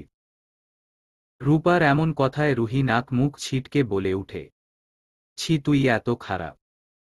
এমা এখানে খারাপে কি আছে, তোকে বিয়েই তো দিচ্ছে হিরো আলমের সঙ্গে, অন্য কিছু তো নয় তাই না? আর দেখ তুই ফর্সা মানুষ, তাই হিরো আলম তোর নজর টিকা হয়ে থাকবে সবসময় তোর আশেপাশে, কিরে কি বলিস তোরা? রূপার এমন ব্যঙ্গমূলক কথায় রুহিতন রাগতে থাকলেও বাকি সবাই হু হু করে হেসে উঠে, কিন্তু সবার আনন্দের সাথে তাল মিলাতে পারিনি বুকে মধ্যে অজানা কষ্ট চাপা দিয়ে। ড্রাইভার চাচা আমাদের সবাইকে যার যার বাড়িতে পৌঁছে দিয়ে উনি যথারীতি চলে যায় খান বাড়ির উদ্দেশ্য, আর আমি আমার হাতে চুরি করা ডায়েরিটা নিয়ে চলে আসি আমার রুমে। পরে নীল ডায়েরিটা আমার বিছানার উপর রেখে বাথরুমে গিয়ে নিজের চোখে মুখে পানির ছিটা দিয়ে নিজের শান্ত করে রুমে আসি। ডায়েরিটা ভিতর কি হয়েছে সেটা জানার জন্য নিজের রুমের দরজা লক করে বিছানার উপর বসে পড়ি ডায়েরিটা হাতে নিয়ে। নীল ডায়েরিটা হাতে নিয়ে বসে আছি বেশ কিছুক্ষণ হয়েছে। ডায়েরিটা খুলে দেখার তুমুল আগ্রহ থাকলেও এই মুহূর্তে কোনো রকম ভাবে ডায়েরিটা খুলতে পারছি না আমি। নিজের মধ্যে কেমন একটা দ্বিধা বোধ কাজ করছে, ভিতর সাথে একটা অজানা ভয়। না জানি এরপর কি হয়, না জানি আমাকে কোন বাস্তবতার সাথে মুখোমুখি হতে হয়। আচ্ছা, এই ডায়েরিটা পড়ে আমার জীবনের ধরন পাল্টে যাবে না তো? হয়তো যেতেও পারে, জানি না কোনো কিছুই। আর যতক্ষণ না পর্যন্ত আমি এটা খুলে পড়ছি ততক্ষণ পর্যন্ত আমাকে চরমভাবে অস্থিরতার শিকার হতেই হবে। তাই আমি আমার সকল চিন্তা ভাবনায় সাথেই কিছুটা নিজের মধ্যে সাহস জুগিয়ে কাঁপা কাঁপা হাতে আস্তে করে ডায়েরির প্রথম পৃষ্ঠা উল্টাতেই চোখে পড়ল সেখানে বড় বড় অক্ষরের লেখা। আমি জানতাম তুমি চুরি করতে আমার রুমেই আসবে, তাই আগের থেকে আসল ডায়েরিটা সরিয়ে ফেলেছিলাম আমি সেখান থেকে। গুড টাই ব্যাট রিদ খানের সামনে কিছুই না এটা। উনার এমন কাট কাট কথায় মুহূর্তে চমকে উঠে আমি, সাথে এক ঝুলি ভরপুর সমান কষ্টটাও হয় আমার। কতটা আগ্রহ আশা নিয়ে ডায়েরিটা চুরি করেছিলাম আমি, ভেবেছিলাম হয়তো এবার এতশত চিন্তা অবসান ঘটবে আমার। কিন্তু না, এই রিদ খান আমার শত শত চেষ্টা মধ্যে মুহূর্তেই পানি ফেলে দিল, একটুও ভাবল না আমার কথা। আচ্ছা, উনি কিভাবে বুঝতে পেরেছে যে আমি আগের থেকে উনার রুমে যেতে পারি এই ডায়েরিটার জন্য? হুম্মম। আচ্ছা, বাই চান্স উনি কোনো অন্তত জামিন নয়তো আল্লাহ, হতেও পারে উনার ওপর কোনো বিশ্বাস নেই আমার, কারণ উনি আমার চিন্তা ভাবনায় বাহিরের অপরদাত মানুষ একটা। কথা বলেই রাগে ক্রোধে ফুসফুস করতে করতে ডায়েরিটা ঠাস করে বন্ধ করে দেয়। আমার খুব কষ্ট লাগছে, আমার এতটা আশা নিয়ে ডায়েরিটা অবধি পৌঁছিয়েছিলাম আমি, তারপরও সফল হতে পারিনি, কিছুই জানতে পারিনি আমি গুপ্ত রুমে ওই ছবিগুলো সম্পর্কে। তাই এই মুহূর্তে কিছুই ভালো লাগছে না আমার। আর আমার এই খারাপ লাগা ভাবটা নিয়ে ডায়েরিটা বন্ধ করে নিজের মাথাটা চেপে ধরে হতাশ পূর্ণতা নিয়ে কিছুক্ষণ চোখ বন্ধ করে নিচের দিকে জোকে থাকতেই হঠাৎ করে মনে হয় সম্পূর্ণ ডায়েরিটা একটু ভালো চোখ বুলিয়ে নেওয়ার দরকার, হয়তো কিছু পেলেও পেতে পারি। আমার এমন চিন্তা ভাবনায় মাঝে আবারও দ্রুততার সঙ্গে ডায়েরিটা হাতে নিয়ে দ্বিতীয় পৃষ্ঠা খুলতেই আমি চমকে উঠে, যা ভেবেছিলাম তাই দ্বিতীয় পৃষ্ঠায়ও কিছু লেখা আছে। আমি আগ্রহের সাথে সেখানে তাকাতেই চোখে পড়ল স্পষ্ট ভাষায় লেখা। নাক ফুলিয়ে রাগ দেখালে বন্ধ রুমের ভিতরে কেউ দেখবে না, তাই রাগ দেখিয়ে কোনো লাভ নেই তোমার, কারণ সমস্যাটা তোমার, তাই সমাধান তাও তোমাকেই করতে হবে। উনার এমন কথা থতমত খেয়ে যায় আমি নাক ফুলিয়ে রাগ করি সেটা উনি কিভাবে জানে? আর আমি যে এখন বন্ধ রুমে ভিতরে আছি সেটাও উনি কিভাবে বুঝতে পেরে? আচ্ছা, উনি আমার রুমে কোনো রকম সিসি ক্যামেরা সেটআপ করে দেয়নি তো? হঠাৎ করে সিসি ক্যামেরার কথাটি মাথায় আসতেই আমি ঝটপট চারপাশে তাকাই, কিন্তু কোথাও কিছু দেখতে না পেয়ে আবারও কৌতূহল নিয়ে তৃতীয় পৃষ্ঠাটি উল্টাতে চোখে পড়ল। আমাকে দূরে খুঁজতে যেও না রিতো, আমি তোমার চারপাশেই আছি, তবে আপাতত তোমার রুমে কোনো রকম সিসি ক্যামেরা সেটআপ করিনি আমি। So relax. এই কথাগুলো আমি আরও আগে লিখেছি তোমার জন্য, তার মানে আমি জানি তুমি কখন কি করতে পারো। উনাকে পরপর আমার মনে কথাগুলো বলতে দেখে আমার কেন জানি সন্দেহপূর্ণতা আরও দৃঢ়ভাবে বাড়ছে, আর সেই সাথে আগ্রহটাও, যার কারণে আমি উনার লেখাটা পড়েই নিজেই বলে উঠে, কিন্তু কিভাবে? কথা বলে আমি আবারও চতুর্থ পৃষ্ঠা উল্টাতেই আর সেখানে চোখে পড়ল উনার লেখা এই কথাগুলো। তো লক্ষ্যে পৌঁছাতে হলে আমার কোনো রকম সাহায্য তুমি পাবে না। একদমই না। নিজ থেকে খুঁজ, তোমার কোথায় কি ছুটে গেছে। সামনে এগিয়ে যাওয়ার আগে পিছনে ফিরে দেখ তোমার পিছনে কি ফেলে রেখে এসেছো। তোমার লক্ষ্য যাই কিছু হোক না কেন, তোমার মঞ্জিলটাই আমি, তাই তুমি আমাকে তোমার সামনে নয় পিছনে খুঁজে দেখ, সেখানেই পাবে আমাকে। উনার এমন কথায় মুহূর্তে চমকে উঠলাম আমি। উনি প্রতিবারই আমাকে পিছনে ফিরে দেখার কথা বলছে, মানে উনি আমাকে ইশারায় কিছু বোঝাতে চাইছে, হয়তো অনেক বড় কিছু, যা আমার সব প্রশ্নের উত্তর দিতে পারবে। কিন্তু আমি কোন পিছনে ফেরে দেখব সেটাই তো বুঝতে পারছি না, তাই আবারও কৌতূহল নিয়ে পঞ্চম পৃষ্ঠাটি উল্টায় আমি, কিন্তু সেখানে কোনো রকম লেখা না দেখে অনেকটা পাগল পারা হয়ে যায় মুহূর্তেই, কারণ আমি এখনও উনার বলা কথাগুলো মানে বুঝতে পারিনি কিছুই। আর আমার এমন অবুঝ অবস্থায় উনি আমাকে মাঝ রাস্তায় রেখে এইভাবে সবটা শেষ করে দিতে পারে না, আমি সেটা করতে দিব না উনাকে, দরকার হলে উনার সামনে গিয়ে দাঁড়াবো আবারও, তবু আমার সকল প্রশ্নের উত্তর চাই। আর যদি উনি আমাকে উত্তর দিতে না পারে তো অন্তত একটা ক্রোত দিয়ে যেতে হবে। আমার এমন সব চিন্তা ভাবনায় মাঝেই আমি উত্তেজিত হয়ে পাগল হয়ে ডায়েরিটার পর প্রত্যেকটা পৃষ্ঠা উল্টাতে থাকি, কোথাও কিছু দেখতে পারছি না বলে কষ্টে কান্না করব ভাব, চোখ দুটো আমার টলমল করছে মুহূর্তেই। তখনই হঠাৎ করে শেষের দিকের একটা পৃষ্ঠায় চোখে আটকে গেল আমার, কারণ সেখানটায় কিছু লেখা ছিল, আর সেটা হলো, উত্তেজিত হওয়ার কিছুই নেই, কারণ আমি তোমাকে অলরেডি প্রথম ক্রোটা দিয়ে ফেলেছি। দ্বিতীয়টা হলো, তোমার নাস্তা নয়, তোমার লক্ষ্যটা ঠিক করবে তুমি কতটা হাঁটবে সামনে, তোমার রাস্তাটাও এখানে, তোমার লক্ষ্যটাও এখানে। তৃপ্তিলয়।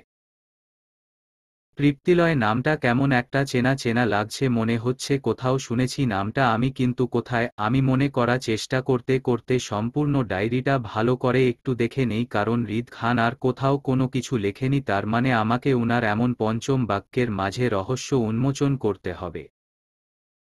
আমি একটা দীর্ঘশ্বাস ফেলে ডায়েরিটা বন্ধ করি, আর ভাবতে থাকি কেন উনি আমাকে বারবার পিছন ফিরে দেখার কথা বলছিল, আমার পিছনে কি ছুটে গেছে।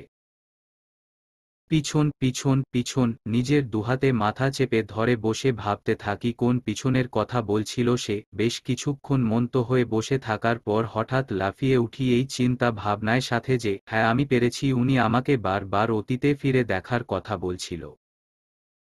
মানে আমি নিশ্চিত আমার অতীতে কিছু একটা মিস হয়ে গেছে, যার জন্য আজ আমি ওই গুপ্ত রুমে রহস্যগুলো বুঝতে পারছি না। আচ্ছা, আমার সাথে ওই গুপ্ত রুমে কোনো রকম জোরালোভাবে সম্পর্ক নেই তো? সম্পর্কের কথাটা ভেবেই আমি আবারও চমকে উঠি, কারণ আমার সাথে যদি ওই গুপ্ত রুমের সম্পর্ক থাকে তাহলে ওই রুমের এত রক্তগুলো কিসের ছিল? উফ, কিছুই চিন্তা করতে পারছি না। যতবার ভাবি এখন সমাধান হতে চলছে ততবারই আমি ঠিক আগেই জায়গায় দাঁড়িয়ে পড়ি। এই কথা ভেবে নিয়ে উনার দেয়া দ্বিতীয় ক্রোটা ভাবতে থাকি, যেটা উনি আমাকে বলেছিল যে, তোমার রাস্তা নয়, তোমার লক্ষ্যটা ঠিক করবে তুমি কতটা হাঁটবে সামনে, তোমার রাস্তাটাও এখানে, তোমার লক্ষ্যটাও এখানে। তৃপ্তিলয়। তার মানে এই তৃপ্তিলয়ের মধ্যে সব রহস্য, আর আমার লক্ষ্য, রাস্তা দুটোই এখানে। তৃপ্তিলয়ে এসে আমি পেরেছি।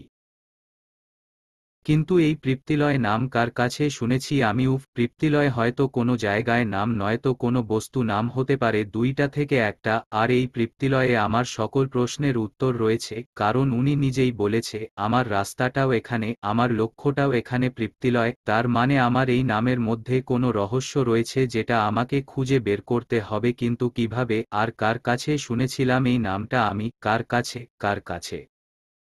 উত্তেজিত হওয়া মাত্রাটা যখন আমার চরম পর্যায়ে হয়, কথাগুলো ভাবতে থাকি, তখনই আমার রুমের দরজায় কেউ টকটক শব্দ করে উঠে। দরজার খটখট শব্দে মনোযোগ ভস্ম হয় আমাম।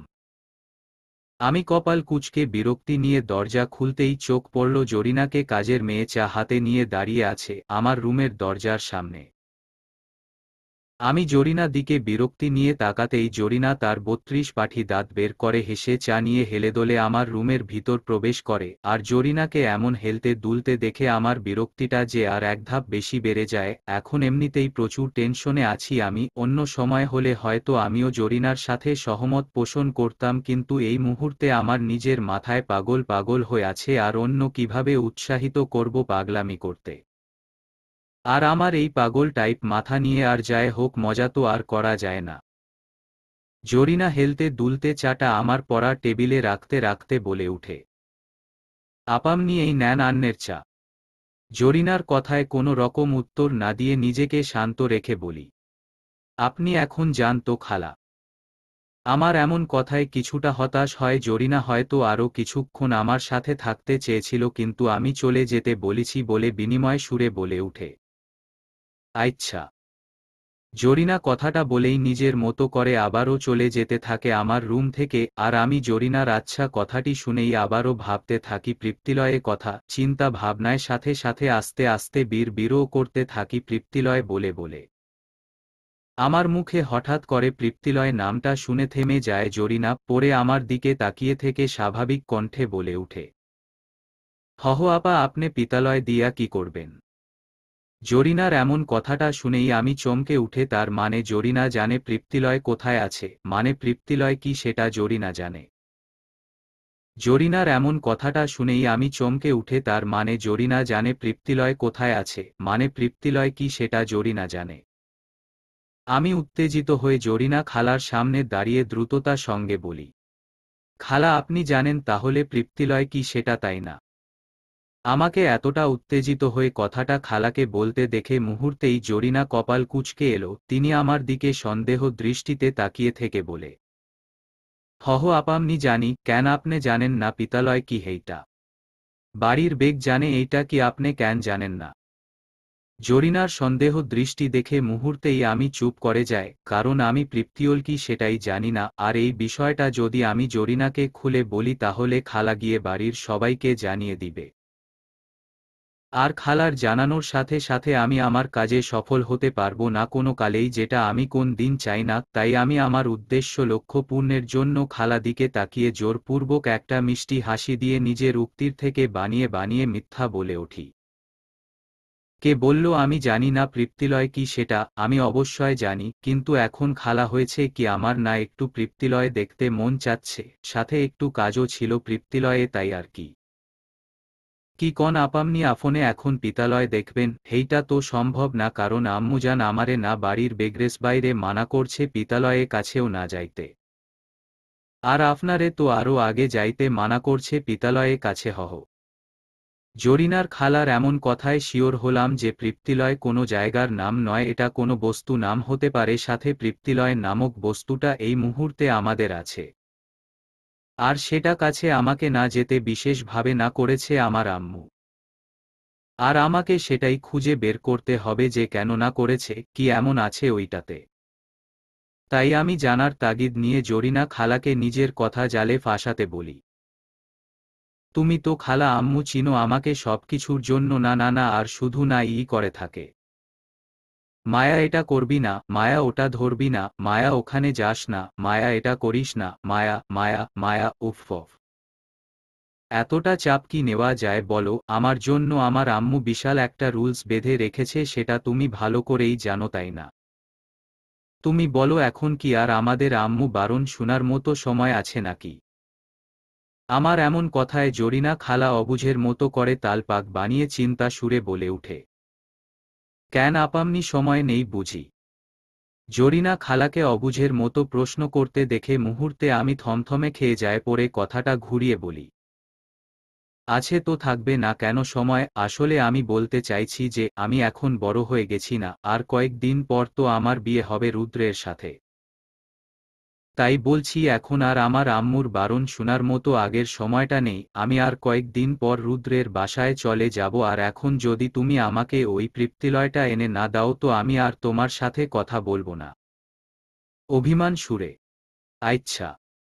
জরিনা খালাকে আচ্ছা বলতে দেখে মুহূর্তে খুশিতে চকচক করে উঠে আমার ফেস, আর সেই খুশি হওয়া ভাবটা নিয়ে খালাকে বলে উঠি, তার মানে তুমি আমাকে এনে দিবে তৃপ্তিলয়টা?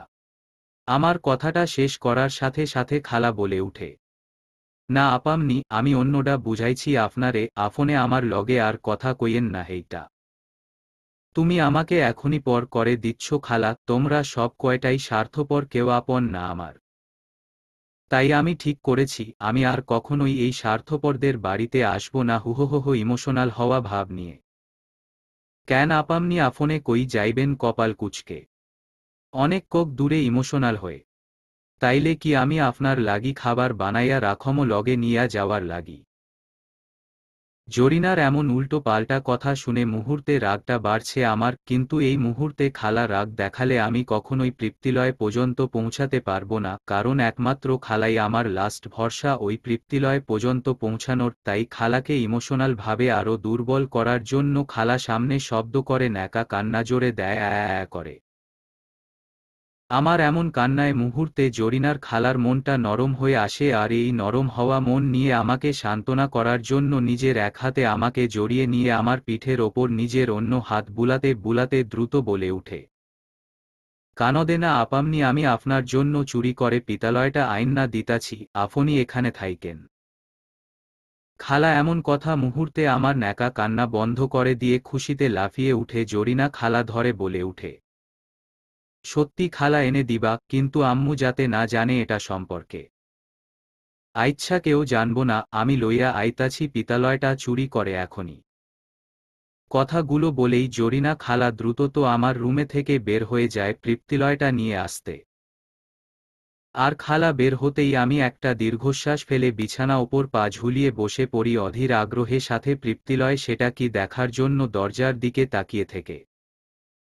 1 ঘন্টা যাবৎ বসে আছি নিজের রুমে মধ্যে, অপেক্ষার অবসান কিছুতে যেন পার হচ্ছে না। জরিনা খালা পিতলয়টা আনতে গেছে, প্রায় 1 ঘন্টা সময় পার হতে চলছে, কিন্তু এখনো আসার নাম পর্যন্ত নেই। আমার অস্থিরতাটা যেন ক্রমাগত বেড়েই চলেছে পিতলয়ের জন্য, আর সেই সাথে খালা কখন আসবে সেটাও জানি না। আমি কি করব কিছু ভেবে পারছি না এই মুহূর্তে। আমার তুমুল অস্থিরতার সাথে উঠে দাঁড়িয়ে পড়ি জরিনা খালা কোথায় আছে সেটা দেখার জন্য, কারণ এতটা সময় উনি কি করছে, কোথায় আছে সেটা দেখতে হবে আমার। আমি উঠে দাঁড়িয়ে কিছুটা পথ এগিয়ে যেতেই হঠাৎ করে জরিনা খালা দ্রুততার সঙ্গে হুমড়ি খেয়ে আমার রুমে ঢুকে দরজা আটকিয়ে দিয়ে বড় বড় নিঃশ্বাস ফেলতে ফেলতে পড়ে পিছন ঘুরে আমার দিকে তাকায়। খালাকে এই মুহূর্তে আমার রুমে দেখে যতটা না খুশি হয় তার চেয়ে বেশি কপাল কুঁচকে এলো আমার, কার উনার হাতে আমি এই মুহূর্তে কোনো কিছুই দেখতে পারছি না বলে। আমাকে কপাল কুঁচকে খালা দিকে তাকাতে দেখে জরিনা খালা আমার দিকে তাকিয়ে থেকে হাঁফাতে হাঁফাতে চিন্তিত সুরে বলে উঠে, আপামনি আম্মাজানে চোখে পাকি দিয়ে এইডা চুরি করতে আমার তো জান জায়গা জায়গা অবস্থা আল্লাহ। আইচ্ছা আপামনি আমি বুঝযা পারি না এই বইটার ভিতরে এমন বা কি আছে যেইডা আম্মাজান বেগ্রেস বাইরে এইটা ধরতে করা ভাবে নিষিদ্ধ করছে হু। জরিনা খালা কথাটা বলেই নিজের শাড়ির আঁচল ভিতর থেকে একটা কাপড়ে মোড়ানো অবস্থায় একটা কিছু বের করে আমার সামনে তুলে ধরে। আর এটাই হয়তো পিতলয় হবে খুব সম্ভবত, আর খালা কথা অনুযায়ী এটা একটা বই যার মধ্যে আমার সকল প্রশ্নের উত্তর রয়েছে, যেটার কথা রিদ খানও আমাকে বলেছিল। আমি তীক্ষ্ণ দৃষ্টিতে সেই দিকে তাকিয়ে থাকতেই খালা আমাকে সেটি হাতে দিয়ে ধরিয়ে দিয়ে আবারও দ্রুততার সঙ্গে আম্মু ডাকে চলে যায় বাহিরের দিকে। আর আমি তখনও কাপড়ে মোড়ানো বইটি দিকে তাকিয়ে থাকি তীক্ষ্ণ দৃষ্টিতে, এটা ভেবে যে কি আছে এটার মধ্যে যে সবাই আমাকে এই বইটা অবধি পৌঁছাতে দিচ্ছে না, সব দিক থেকে বাধা প্রদান করছে। আমি বইটা হাতে নিয়ে বিছানার উপর বসে পড়ি কৌতূহল নিয়ে বইটি পড়ার জন্য। পরে বইটি উপর থেকে কাপড়টা সরিয়ে নিতেই চোখে পড়ল খুবই চমৎকার একটা সাদা ডায়েরি, যার ওপর থেকে হাতের ডিজাইন করে অ্যাড করা, আর সেই সাথে তার ওপর বড় বড় অক্ষরে লেখা রয়েছে পিতলয়। বইটি উপর থেকে কাপড়টা সরিয়ে নিতেই চোখে পড়ল খুবই চমৎকার একটা সাদা ডায়েরি, যার ওপর থেকে হাতের ডিজাইন করে অ্যাড করা, আর সেই সাথে তার ওপর বড় বড় অক্ষরে লেখা রয়েছে পিতলয়। আমি ডায়েরিটা ওপর থেকে নিজের হাতটা বুলিয়ে নেয় একবার, কারণ ডায়েরিটা ওপরের ডিজাইনটা একদমই আমার মনের মতো, যেমনটা আমার পছন্দ মনে হচ্ছে ডায়েরিটা আমার পছন্দ অনুযায়ী তৈরি করা হয়েছে, বা এটা আমারই ডায়েরি হবে এমন কিছু। আমি বেশ আগ্রহের সহিত মন্ত হয়ে বসে থেকে ডায়েরিটা প্রথম কভারটা উল্টায়, আর সেটা উল্টাতেই চোখে পড়ল সেখানে থাকা বেশ কিছু লেখা। আমি লেখাগুলো দেখে মুহূর্তে চমকে উঠে তীক্ষ্ণ দৃষ্টিতে তাকায় সেদিকে, কৌতূহলী নিয়ে লেখাগুলো পড়তে ভেসে আসলো কোনো একটা মেয়ের পরিচয়, খুব সম্ভব এটা যার ডায়েরি সেই মেয়েটি পরিচয় এখানে লেখা।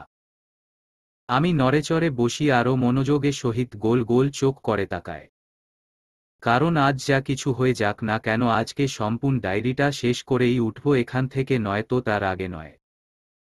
এমন প্রতীক্ষার সাথে সম্পূর্ণ লেখাটি পড়ার তাগিদ নিয়ে পড়া শুরু করি। আর সেখানে প্রথম পাতায় প্রথম লেখা ছিল, হাই আমি তৃপ্তি, বয়সটা 16 বা 17 হবে ঠিক করে কিছু বলতে পারছি না, তার জন্য সরি হুম।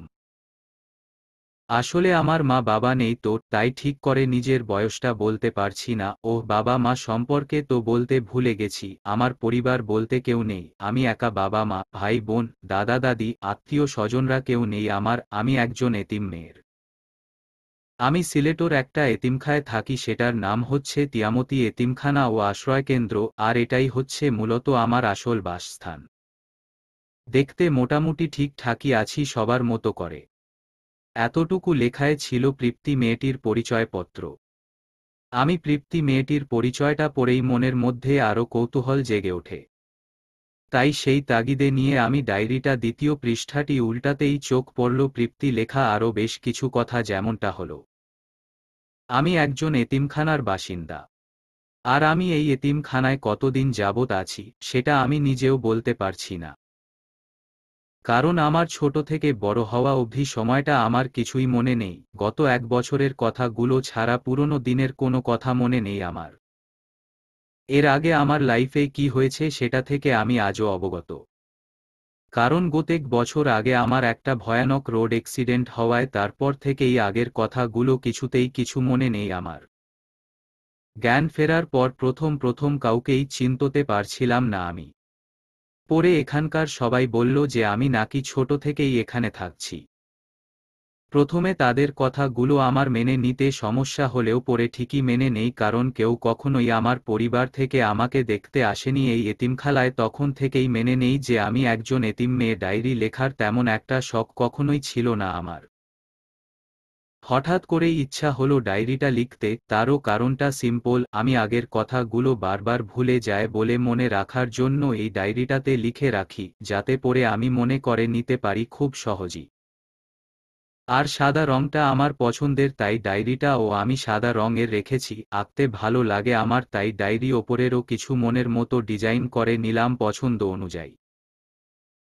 আর এই ডায়েরিটার নামটাও আমার নামে রেখেছি তৃপ্তি, আর লোয়ে নামের অর্থ হলো বাসস্থান, এর মানে হলো তৃপ্তি বাসস্থান, হুম্মম, এটা আমার বাসস্থান এই ডায়েরিটা। এই এতিমখানায় আমার মতো করে আরও অনেক ছেলে মেয়ে থাকে, বৃদ্ধ মানুষও থাকে এখানের একপাশের বিল্ডিংয়ে। এত কিছু মাঝে আমার তো বলাই হয়নি, আমার দুটো বান্ধবী আছে, একজন কেয়া, অন্যজন হলো বর্ষা, আর আমি তৃপ্তি।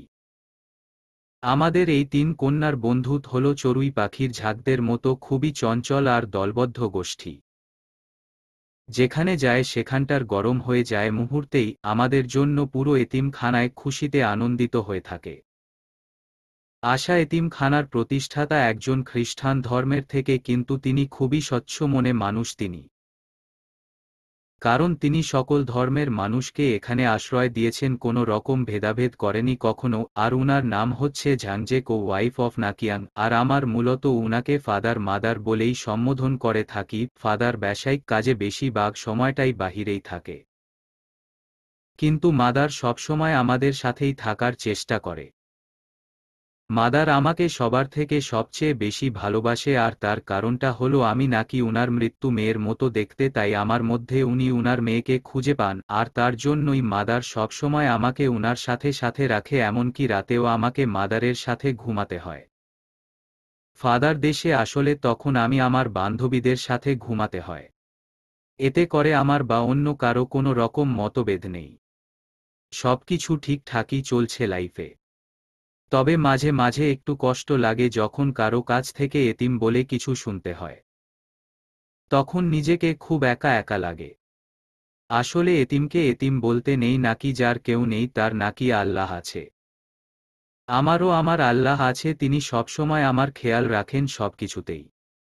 আর আমাকে যখন কেউ আমার পরিবার সম্পর্কে জিজ্ঞাসা করে তখন আমি খুবই পাউন্ডলির সাথে বলি আমি হলাম গড গিফটেড। তখন কেউ আমাকে নিয়ে মজা করে, আবার কেউ মাথায় হাত বুলিয়ে দোয়াও করে যায়।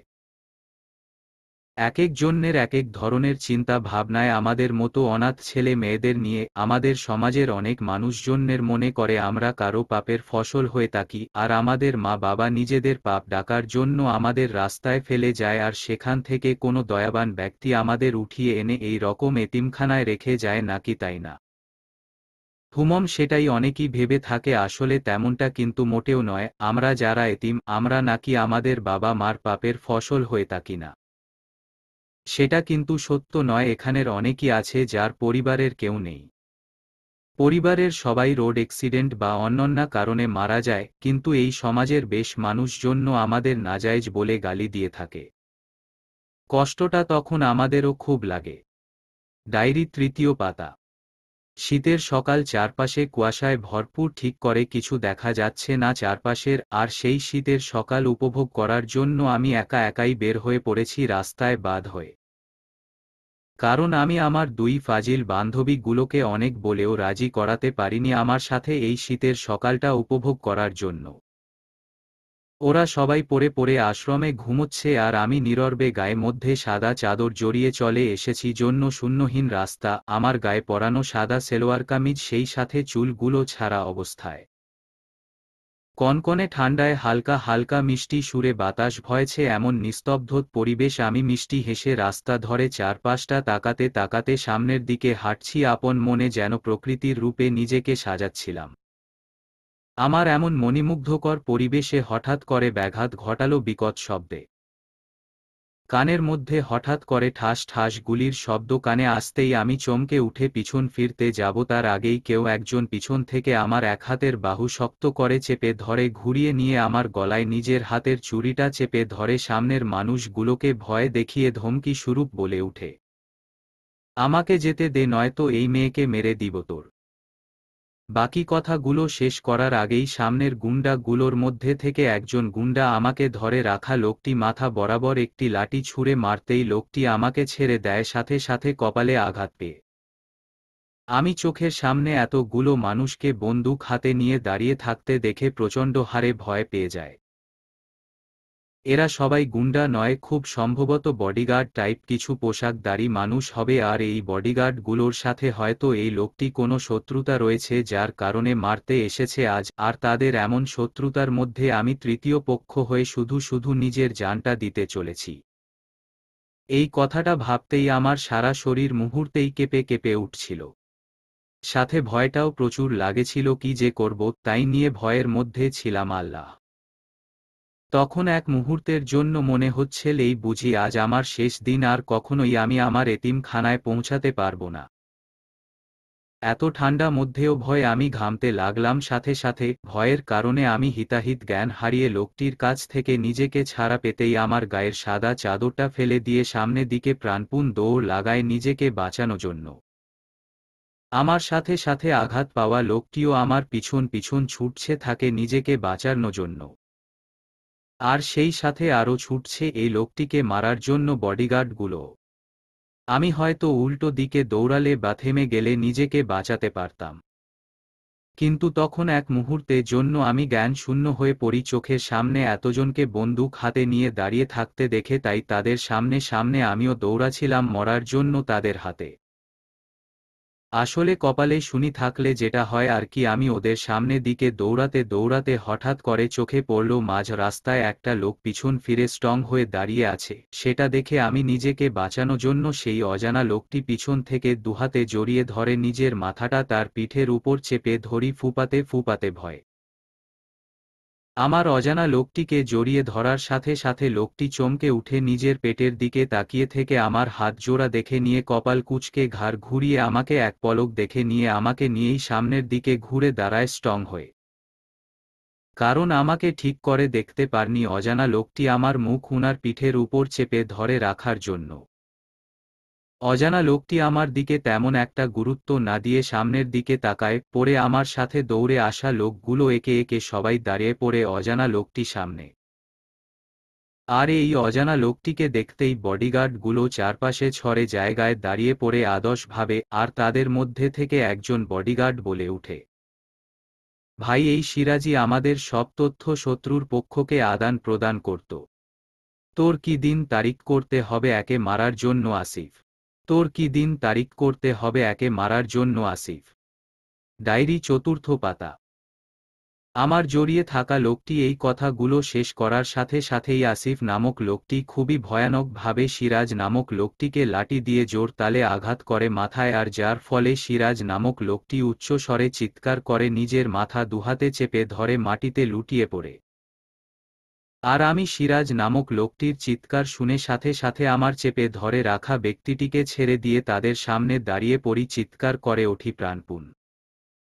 কারণ সিরাজ নামক লোকটির মাথার থেকে অঝোর ধারা রক্ত পড়ার কারণে মুহূর্তেই ভেসে যাচ্ছে পুরো রাস্তা, আর যার জন্য সিরাজ লোকটি ব্যথায় কাতরাচ্ছে রাস্তায় পড়ে। আর এটা দেখে আমি ভয়ে সাথে সাথে উচ্চ স্বরে চিৎকার করে ওঠি সবার সামনে। আমার এমন চিৎকার শব্দের মানুষ মারার মহা ব্যস্ত থাকা লোকগুলো একে একে সবাই আমার দিকে তাকায় ভ্রু কুঁচকে। এতক্ষণ তারা তাদের কাজে এতটাই ব্যস্ত ছিল যে আমি নামক প্রাণীটিকে কারো চোখে পড়েনি তাদের, কিন্তু আমার হঠাৎ চিৎকার মনোযোগ ভস্ম হয় তাদের। আমার দিকে তীক্ষ্ণ দৃষ্টিতে তাকিয়ে থেকে কপাল কুঁচকে এলো আসিফের নামক প্রাণীটি, যার অর্থ হলো আমি কে, বা আমি এই মুহূর্তে এখানে কি করছি, আমার এখানে কি কাজ হতে পারে যার জন্য এমন বিপজ্জনক পরিবেশের উপস্থিত ইত্যাদি বিষয়ক। আর আমি তাদের সবার দৃষ্টি অপেক্ষা করে ভয়ে কাঁপতে থাকি। চোখের সামনে এত এত ভেসে যাওয়া রক্ত দেখে রক্তের প্রতি আমার খুব ভয় ছিল। কেন যেন রক্ত বিষয়টি নিতে পারি না আমি কালেই, রক্তে ক্ষেত্রে এবারও আমার সাথে তাই হয়েছে। চোখের সামনে অতিরিক্ত রক্ত দেখে মুহূর্তেই ঘামতে লাগলাম, বড় বড় নিঃশ্বাস উঠা নামা করতে করতে সিরাজ নামক লোকটির দিকে ভয়াত দৃষ্টিতে তাকিয়ে থেকে। প্রত্যেকের দৃষ্টি আমার ওপর আর আমার দৃষ্টি সিরাজ নামক লোকটি ওপর। আমি অশ্রু সিক্ত চোখে চোখে সিরাজ নামক লোকটির দিকে তাকিয়ে থাকার সময় তখনই পাশ থেকে আমার জড়িয়ে থাকা ব্যক্তিটি আসিফ নামক লোকটিকে উদ্দেশ্য করে হাত বাড়িয়ে দিয়ে আমার দিকে এক দৃষ্টিতে তাকিয়ে থাকে, সাথে গম্ভীর কণ্ঠে বলে উঠে, আসিফ। আসিফ নামটি ডেকে আসিফ নামক লোকটিকে কি বুঝালো তা আমি বুঝতে না পারলেও আসিফ লোকটি ঠিকই বুঝতে পেরেছেন।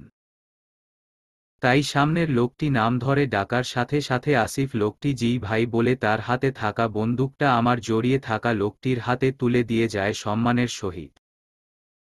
আমি লোকটি হাতে বন্দুক দেখে ভয়ে সিটিয়ে যাওয়া অবস্থায় ভয়াত দৃষ্টিতে তাকিয়ে থাকি আসিফ নামক লোকটি বসের দিকে। বস লোকটা তখনও আমার দিকে তার দৃষ্টি স্থির রেখে দক্ষ হাতে সিরাজ নামক লোকটির ওপর ঠাস ঠাস শব্দ করে পর পর তিনটা গুলি বসায় তার কপাল বরাবর। আমার চোখের সামনে এমনটা হতে দেখে সাথে সাথে চিৎকার করে নিজের দুহাতে মুখ চেপে ধরি কান্না করতে করতে। আমাকে কান্না করতে দেখে বস লোকটি ক্ষিপ্ত হয়ে আমার দিকে তার নিজের বন্দুকটা তাক করে মারার জন্য। এমন তো অবস্থায় একটি মানুষ যে কতটা অসহায় থাকে সেটা আমি এই পরিস্থিতি শিকার না হলে কখনোই বুঝতে পারতাম না। আমি ভয়ে সিটিয়ে ফুপিয়ে ফুপিয়ে কেঁদে চলছি, দুহাতে মুখ চেপে ধরে রেখে। জানি না কি হয় আমার জীবনের, এখান থেকে বেঁচে ফেরোতে পারবো কিনা তাও জানা নেই। এই মুহূর্তে আমি মরলে আমার পিছনে কান্না করার মতো আপন জনও নেই, শুধু মাদার আর আমার দুই বান্ধবী ছাড়া। আমার এই ছোট জীবনে এমন একটা বাজে পরিস্থিতি শিকার হতে হবে কখনোই সেটা ভাবিনি। এখন তো নিজেকেই মারতে ইচ্ছা করছে আমার। কেন আজকে এখানে আসলাম আর এসেই এই বিপদে সম্মুখীন হতে হলো আমাকে। সাথে নিজের জীবনের জন্য আল্লাহ কাছে নিজের জীবনে প্রাণ ভিক্ষা চাচ্ছিলাম জোরালো ভাবে। সাথে এই প্রতীক্ষাও করছিলাম যদি এখান থেকে কোনো রকম বেঁচে ফিরতে পারি নিজ অবস্থানে তো কখনোই এই বাজে টাইপের লোকগুলোর সামনে এসে দাঁড়াবো না, দরকার হলে আশ্রম থেকেই বের হব না, তবুও আজ আল্লাহকে আমাকে। আমার এমন প্রাণপণ প্রতীক্ষার সাথে কান্নারত অবস্থায় চোখ তুলে তাকায় আমার সামনের ব্যক্তিটি দিকে। লোকটি তখনও আমার দিকে নিজের বন্দুকটা তাক করে তীক্ষ্ণ দৃষ্টিতে তাকিয়েছিল। আমার দৃষ্টিতে ভয় ভয় ভাব থাকলেও লোকটির দৃষ্টিতে ছিল কঠোর। হয়তো হঠাৎ করে আমার এমন ভাবে উনাদের কাজে ব্যাঘাত ঘটানোটা মোটেও পছন্দ নয় তাদের, তাই এতটা কঠোরতার বিরাজ করছে তার মাঝে। আমার এমন চিন্তা ভাবনায় মাঝে বস লোকটি কিছুটা ক্ষেপ্ত সুরে দাঁতে দাঁত চেপে বলে উঠে, মরার আর জায়গায় হলো না, সোজা রিদ খানের বন্দুকে সামনে জায়গায় হলো মরার জন্য। এখন মেরে দেয়, শেষ করে দেয় তোর আটকে আসা শেষ নিঃশ্বাসটা হুম্মম। উনার কথায় আমি ভয়ে আবারও শব্দ করে ফুপিয়ে ফুপিয়ে কেঁদে উঠি। মুহূর্তেই আমাকে শব্দ করে কান্না করতে দেখে আরও ক্ষিপ্ত হন রিদ নামক লোকটি, তাই রেগে আমাকে উদ্দেশ্য করে বলে উঠে, মেয়েদের প্যাচ প্যাচ শব্দ করে কান্নাটা মোটেও পছন্দ না আমার, তাই তোমার হাতে জাস্ট 2 মিনিট সময় আছে এখান থেকে পালানোর জন্য। আর একটু মিনিটের ভিতরে যদি তোমার ছায়াও আমার চোখের সামনে পড়ে তো I will kill you just চিৎকার করে। লোকটি কথাগুলো শেষ করার সাথে সাথেই আমি আর কোনো দিক বিবেচনা না করে প্রাণপণ দৌড়ায় সামনের দিকে, এক মুহূর্তের জন্যও পিছনে ফেলে তাকানো প্রয়োজনও বোধ করিনি আমি। টানা 2 ঘণ্টা যাবৎ বর্ষার কোলে মাথা দিয়ে ফুঁপিয়ে ফুঁপিয়ে কেঁদে চলছি আমি। আমার 2 বান্ধবী বর্ষা ও কেয়া সেই তখন থেকে আমাকে শান্ত করার চেষ্টা করেই চলছে লাগাতারভাবে, কিছু আমি ওদের এমন বুঝানোর ফলে শান্ত হওয়ার জায়গায় আরও অশান্ত হয়ে পড়ছি বেশটা। আর আমার এমন করার কারণটাও জানে বর্ষা ও কেয়া, তার জন্যই মূলত ওরা আমাকে শান্ত করতে চাইছে জোরালোভাবে, কিন্তু ওদের এত শত চেষ্টা ফলেও নিজেকে শান্ত করতে পারছি না কোনোভাবে, কারণ চোখের সামনে সামনে এমন ভয়ানক মৃত্যু দেখে বেশ ভয় পেয়েছিলাম ভিতর থেকে আমি। তাই নিজেকে বুঝানোটা অসাধ্যকর কিছু হয়ে পড়েছি কেয়া ও বর্ষার কাছে। ডায়েরি ৫ম পাতা। বর্ষার কোলে মাথা দিয়ে ফুঁপিয়ে ফুঁপিয়ে কাদার সময় হঠাৎ করে আমাদের রুমের দরজার কেউ খটখট শব্দ করে বেল বাজিয়ে উঠে জোর তালে।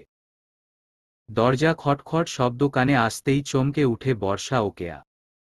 দরজা পিছনে কে হতে পারে সেটা বুঝেই বসা দ্রুততা সঙ্গে আমার চোখে মুখের পানি নিজের দুহাতে পরিষ্কার করে ইশারায় চুপ থাকতে বলে আমাকে স্বাভাবিক বগিতে শুইয়ে দেয় কম্বল মুড়ি দিয়ে বিছানার মধ্যে। সাথে এটাও বলে দেয় আদেশ স্বরূপ যাতে আমার কান্নার শব্দ দরজায় আশাগত ব্যক্তির কান অবধি না পৌঁছায়। যদি যায় তাহলে সমস্যায় আমিই পড়ে যাব বেশটা। তাই কেয়াকেও বলে দেয় আমার সাথে শুইয়ে পড়ার জন্য ঘুমের ভান ধরে। বাকিটা বর্ষায় বুঝে নিবে। বর্ষা আমাকে আর কেয়াকে ঠিকঠাকভাবে শুইয়ে দিয়ে দ্রুততা সঙ্গে নিজেকে হালকা এলোমেলো ভাব করে, দরজা খুলে দরজা সামনে এলোমেলো অবস্থা দাঁড়িয়ে পড়ে ঘুম ভান ধরে। পরে ঘুম ঘুম চোখে সামনে দিকে তাকিয়ে থেকে ঘুম জড়িত কণ্ঠে আস্তে করে বলে উঠে, গুড মর্নিং মাদার। বর্ষাকে ঘুমে দুলতে দেখে তীক্ষ্ণ দৃষ্টিতে তাকায় মাদার। বর্ষার দিকে সন্দেহ দৃষ্টিতে তাকিয়ে থেকে রুমের ভিতর প্রবেশ করে মাদার। চারপাশে নিজের সন্দেহ দৃষ্টিতে তাকাতে তাকাতে আমাকে আর কেয়াকে বিছানার উপর শুইয়ে থাকতে দেখে মাদার বর্ষাকে উদ্দেশ্য করে বলে, এতটা সকাল অবধি তোমরা ঘুমাচ্ছ? সেটা কি এখন আমাকে বিশ্বাস করতে হবে বর্ষা? মাদার এমন কথায় মুহূর্তে থতমত খেয়ে যায় বর্ষা। মাদার যে কতটা বুদ্ধিমান মানুষ সেটা আরও আগেই বর্ষা। তাই মাদারকে মিথ্যা কিছু বানিয়ে বানিয়ে বলাটা যতটা না বিপজ্জনক, তার চেয়ে বেশি বিপজ্জনক হল মাদারকে সেই মিথ্যা বিশ্বাস করানো।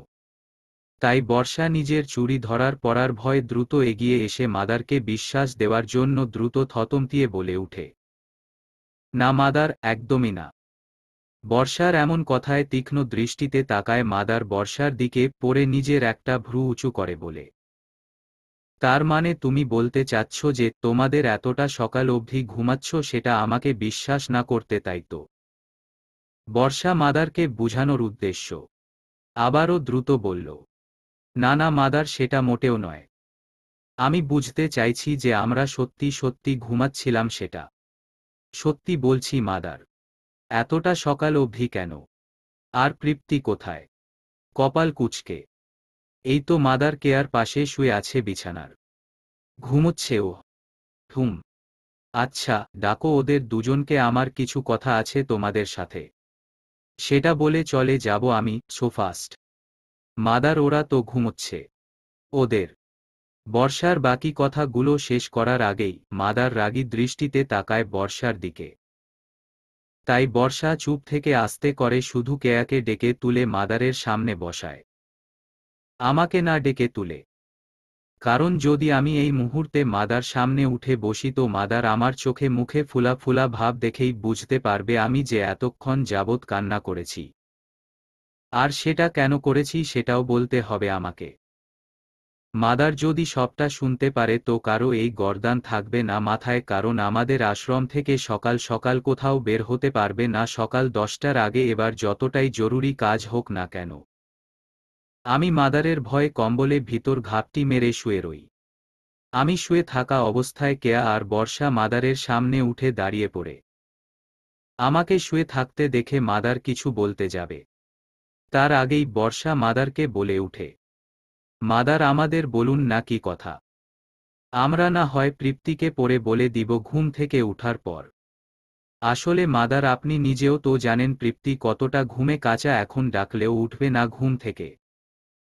উল্টো আপনার সময় নষ্ট করবে তৃপ্তি। তার চেয়ে বরং আপনি আমাদের দুজনকে বলুন, আমরা পরে তৃপ্তিকে বলে দিব ব্যাস। বর্ষার এমন কথাটা গ্রহণযোগ্য হল মাদারের কাছে। তাই মাদার নিজের মাথাটা হালকা নাড়িয়ে সুমতি জানিয়ে বলল, ঠিক আছে, তাহলে শুনো, 10টা দিকে তোমাদের তিনজনকে একটা লিস্ট দেওয়া হবে। সেটা নিয়ে একটা অ্যাড্রেস অনুযায়ী দিয়ে আসবে, সাথে তোমাদের তিনজনের জন্য 3টা প্যাকেট থাকবে, সেইগুলো নিয়ে আসবে। সেই প্যাকেটে যা থাকবে সেটা পরে সন্ধ্যা দিকে রেডি হয়ে থাকবে। তোমাদের তিনজনকে নিয়ে একটা ইভেন্টে যাব। তোমাদের সাথে আমি আর তোমাদের ফাদার ছাড়া 10 জন লোক থাকবে এই আশ্রমের। তাই লেট না করে তাড়াতাড়ি রেডি হয়ে থাকবে কেমন? এই কথাটা তৃপ্তিকেও বলে দিবে। গড ইট। মাদারের এমন কথায় কেয়া ও বর্ষা একসাথে বলে উঠে, ওকে মাদার। হুম্মম, মনে থাকে যেন। মাদার নিজ বাক্য শেষ করেই চলে যায় বাহিরের দিকে। মাদারকে চলে যেতে দেখে স্বস্তির নিঃশ্বাস ফেলে বর্ষা ও কেয়া। পরে দুজনেই চোখাচোখি করে দ্রুততার সঙ্গে এগিয়ে এসে কম্বলের ওপর দিয়েই আমাকে জড়িয়ে ধরে শক্ত করে। ডায়েরি 6ষ্ঠ পাতা। রাস্তা কানিক ঘেঁষে হাঁটছি আমি আর আমার 2 চলন পাখি বর্ষা ও কেয়া। আমাদের সাথে আরও রয়েছে আমার জিনিস বহনকারী আশ্রমের রহিম কাকা। উনার হাতে আশ্রমের কিছু জিনিসপত্র ও আমাদের 3টা শপিং ব্যাগ রয়েছে। উনি আমাদের আগে আগে হাঁটছে আর আমরা উনার পিছন পিছন হাঁটছি, হেলেদুলে গুনগুন করতে করতে মনে সুখে। আর কিছুক্ষণ আগেই মাদারের দেওয়া লিস্টটা জায়গায় অনুযায়ী পৌঁছিয়ে দিয়ে এখন আবারও আশ্রমের ফিরে যাচ্ছি আপন গতিতে। গায়ে আমাদের আশ্রমের ইউনিফর্ম পরা, সাথে 3 জনই একই স্টাইলের, চুলগুলো 2টো করে বেনি বেঁধে রেখেছি মাথায়। আমি 2 বেনি ধরে হেলতে দোলতে সামনে দিকে এগিয়ে যেতেই হঠাৎ করে চোখে পড়ল 3টা কালো গাড়ি রাস্তার পাশ ধরে দাঁড়ানো সারিবদ্ধভাবে। আর গাড়িগুলোর সামনে কিছু একটা নিয়ে বেশ গন্ডগোল হচ্ছে জোরতালে। চারপাশে মানুষ রয়েছে বেশ অনেকই, কিন্তু কেউ কিছু বলার সাহস জুগিয়ে উঠতে পারছে না, হয়তো ঝামেলা সৃষ্টিকারীর ভয়। তাই তো এতটা গন্ডগোলের মধ্যেও সবাই নীরব দর্শকের মতো চুপচাপ দাঁড়িয়ে আছে, চারপাশে ভিড় জমিয়ে রেখে। আমি, বর্ষা আর কেয়া এতটা ভিড় দেখে কৌতূহলী হয়ে এইসব ভিড় টেলে একপাশে গিয়ে দাঁড়ায়, মূলত কি হচ্ছে সেটা দেখার জন্য। আমরা 3 জন গিয়ে দাঁড়াতেই চোখে পড়ল সকালে গুন্ডাগুলোকে, এবারও একটা ভদ্রলোক নির্বিবাদে জোরালো ভাবে হকিস্টিক দিয়ে মারছে। আসিফ নামক বোজাতো লোকটি একপাশে দাঁড়িয়ে আছে ওদের সামনে। আর ওদের বশ রিদ খান নামক ভয়ানক লোকটি চেয়ারের মধ্যে পায়ে ওপর পা তুলে বসে আছে আরাম করে। মনে হচ্ছে এখানে কোনো এন্টারটেইনমেন্ট নামক টিভি শো চলছে, যেটা দেখে উনি স্বতঃস্ফূর্ত সাথে বসে বসে দেখে মজা নিচ্ছে। আমি এদের চোখের সামনে আবারও পড়তে দেখে মুহূর্তে চমকে উঠে ভয় পেয়ে সাথে সাথে পরে সকালে ঘটনাগুলো মনে করতেই ভয়ে সিটিয়ে যাওয়া অবস্থায় গলা শুকিয়ে যায় আমার। আমি একটা শুকনো ঢুক গিলে ভীতু চোখে ওদেরকে দেখতে দেখতে আস্তে করে বর্ষার পিছনে লুকিয়ে পড়ি। গুন্ডাগুলোকেও দেখা আগে। বর্ষার পিছনে লুকিয়ে থাকার অবস্থায় এই রিদ খান নামক ভয়ানক লোকটার দিকে তাকায় ঘৃণিত চোখ, বসার পিছনে লুকিয়ে থাকার অবস্থায়। কারণ আজ এই খারাপ লোকটাকে পর পর 2বার চোখের সামনে গুন্ডামি করতে দেখে আমার সুপ্ত মনের একরাশ নয় অংশ ঘৃণা জম্মু নেই এই ব্যক্তিটির হৃদ জন্য। কারণ উনি বাবার সমান বয়স্ক লোক মারতে দ্বিধা বোধ করছে না কোনোভাবেই। একটা ব্যক্তি কতটা খারাপ হলে এমনটা করতে পারে সেটা অন্তত আমার জানা নেই। তাই আমি উনার হৃদ দিকে ঘৃণিত চোখে তাকায় বসার পিছন থেকে। উনি তখনও শান্ত দৃষ্টিতে সামনে দিকে তাকিয়েছিল স্থির। একটা ব্যক্তি কতটা খারাপ হলে এমনটা করতে পারে সেটা অন্তত আমার জানা নেই। তাই আমি উনার হৃদ দিকে ঘৃণিত চোখে তাকায় বসার পিছন থেকে। উনি তখনও শান্ত দৃষ্টিতে সামনে দিকে তাকিয়েছিল স্থিরভাবে। এতটা অস্থির পরিবেশে রিদ খানকে দেখে আমার মনে হচ্ছে এই মুহূর্তে এখানে কিছুই হচ্ছে না, সবই ঠিকঠাক আছে।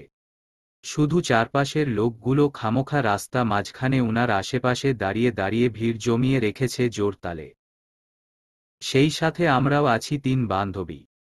সব কয়টা রাজাইরা পাবলিক। আমার এমন চিন্তা ভাবনায় মাঝেই সামনে থেকে আসিফ নামক লোকটি, হৃদ খান নামক ভয়ানক গুন্ডাবাসী লোকটি কাছে এগিয়ে গিয়ে আদিত্যকে তার স্বরূপ বিনীত সুরে বলে উঠে, ভাই তারপরও বেটা মুখ খুলছে না। জিদ্দি একটা। কি করব একে? কথা বলে নিচে পড়ে থাকা রক্তাক্ত ব্যক্তিটিকে আসিফ নামক লোকটি আঙ্গুলের ইশারায় দেখাই। হৃদ খান সাইকোদের মতো করে নিজের ঘাড় খানিকটা বাঁকা করে তাকায় নিচে পড়ে থাকা ব্যক্তিটি দিকে। এক পলক রক্তাক্ত ব্যক্তিটি অবস্থা দেখে মুহূর্তে চেয়ার থেকে উঠে দাঁড়িয়ে পড়ে স্ট্রং হয়ে আসিফকে এক পলক দেখে নিয়ে অ্যাটিটিউড সাথে নিজের সানগ্লাসটি চোখে পড়তে পড়তে স্বাভাবিক বগিতে বলে উঠে, আপাতত কিছুই করার নেই। ওর দুটো হাত পা কেটে প্যাকেট করে ওর বাসায় পৌঁছিয়ে দেয় ওর ভাইদের কাছে। সাথে ছোট করে কাগজে ওপর লিখে দিবি, শ্রদ্ধেয় ভাই মহোদয়রা, আপনাদের জন্য হৃদ খানের ভরপুর ভালোবাসা রইল। কথাটা শোনার সাথে সাথে নিচে পড়ে থাকা রক্তাক্ত ব্যক্তিটি চিৎকার করে মাটিতে পড়া অবস্থায় বলে উঠে, হৃদ খান আমি সব বলবো। হ্যাঁ আমি সব বলবো। রক্তাক্ত ব্যক্তিটির বুকা ফাটা কান্না আমাদের সবার কান অবধি পৌঁছালেও হৃদ খানের কান অবধি পৌঁছাতে পারেনি। হৃদ খান অন্তত নির্দয় সাথে গম্ভীর কণ্ঠে বলল, নুনের প্রয়োজন বোধ নেই আর, এতক্ষণ যাবৎ মার খাওয়ার পরও যখন মুখ খুলিসনি, তাই এখন আপাতত আমার সময় বা প্রয়োজন কোনোটাই নেই তোর মুখ খোলার জন্য। সবাই। কথাটা বলে আসিফ নামক লোকটিকে রেখে সাথে সাথে হৃদ খান অ্যাটিটিউড সাথে নিজের গাড়িতে উঠে বসতেই গাড়িটি শাহ শাহ করে চলতে থাকে আপন গতিতে। আর পিছনে রইয়ে যায় রক্তাক্ত ব্যক্তিটি বুক ফাটা চিৎকার ও আর্তনাদ। আমি এই সব কিছু দেখে আবারও বর্ষার পিছনে লুকিয়ে থাকা অবস্থায় ফুপিয়ে ফুপিয়ে কান্না করে ওঠি কষ্টে আর ভয়। কারণ সকালের মতো এই লোকটাকেও হয়তো মেরে ফেলবে হৃদ খানের লোকগুলো। কথাটা ভাবতেই কষ্টটা যে আমার আকাশ ছুঁই ছুঁই। আমার ফুপিয়ে ফুপিয়ে কেঁদে উঠার শব্দ শুনতাই বর্ষাও কেয়া দ্রুত পিছন ফিরে আমাকে জড়িয়ে ধরে, দুজন একসাথে পরে বর্ষা সকালের ঘটনাগুলো মনে করেই আমাকে নিয়ে উত্তেজিত হয়ে পড়ে দুজনই। তাই সাথে সাথে আমাকে নিয়ে এখানে থেকে নিয়ে যায় আশ্রমের মধ্যে। বাকিটা শেষটা না দেখেই তাই আমরা কেউ আর বলতে পারি না হৃদ নামক লোকটি রক্তাক্ত ব্যক্তিটি সাথে কি করেছিল পরে। লোকটি কি এখনো বেঁচে আছে নাকি মরে গেছে? রাতের সন্ধ্যা তারায় মহলে জমজম আমেজের সাথে শান্তিপ্রিয় পরিবেশ, ঘুমন্ত একটা পার্টিতে দাঁড়িয়ে আছি আমি আর 2 বান্ধবী কেয়া ও বর্ষা। চুপচাপ পার্টিটি হচ্ছে মূলত একটি বিশাল বড় বাড়ির বাগান এরিয়াতে। আর সেখানে আমরা যে শুধু চুপচাপ দাঁড়িয়ে আছি সেটা কিন্তু নয়, এই মুহূর্তে আমরা মহা চুপচাপ টাইপ রোবট হয়ে দাঁড়িয়ে আছি ফাদার মাদারের পাশাপাশি। মাদারের দেওয়া একই রকম ড্রেস চুড়িদার জামাগুলো পরেছি আমরা 3 জনই, পিঙ্ক কালারের মধ্যে। আমাদের সাথে আরও আমাদের আশ্রমের 10 জন বয়স্ক মহিলা ও পুরুষ এসেছে পার্টিতে। পার্টির মধ্যে সবাই নীরবতা সহিত বিভিন্ন ধরনের ড্রিঙ্কস পান করছে আর হালকা পাতলা কথা বলার চেষ্টা করছে হয়তো। কারণ সবাইকে আমি গুনগুন করতে শুনছি শুরু থেকে চারপাশে। এখন তারা গান গাইছে নাকি আস্তে করে কথা বলছে সেটা মূলত তারাই বলতে পারবে, আমি না। চারপাশে ভরপুর লাইটিং, মুগ্ধ পরিবেশ, সবকিছুই যেন রুলস মোতাবেক চলছে। দেখে মনে হচ্ছে কেউ যদি এইসব রুলস না মেনে চলে তো তাকে হয়তো ভয়াবহ শাস্তি স্বরূপ কিছু দণ্ড মিলবে। সবার এত এত রুলস মানতে দেখে পাগল টাইপ হয়ে যাচ্ছি আমি। কারণ আমার কাছে কিছুক্ষণ চুপ থাকা অসাধ্যকর কিছু। তাই এতক্ষণ যাবৎ ফাদারের ভয়ে চুপ থাকতে পারলেও এখন আর থাকতে পারছি না আমি। তাই মাদারকে ওয়াশরুমের নাম করে বর্ষাও কেয়াকে সাথে নিয়ে বাড়িটির ভিতরে ঢুকে পড়ি সাহসিকতার সাথে। বাড়িটি ভিতরে ঢুকে আমি সহ বাকি 2 জন হা হয়ে যায় বাড়ির ভিতরে পরিবেশটা দেখে। সবকিছুই রাজকীয় স্টাইলে। বাড়িটির দেখে বোঝা যাচ্ছে এই বাড়ির মালিকপক্ষ কতটা সুখীন মানুষ হবে। আমি আকাশ পাতাল চিন্তা করতে করতে চারপাশে পরিবেশটা দেখতে দেখতে কখন যে বর্ষা আর কেয়ার থেকে আলাদা হয়ে গেছি সেটা নিজেও বুঝতে পারিনি।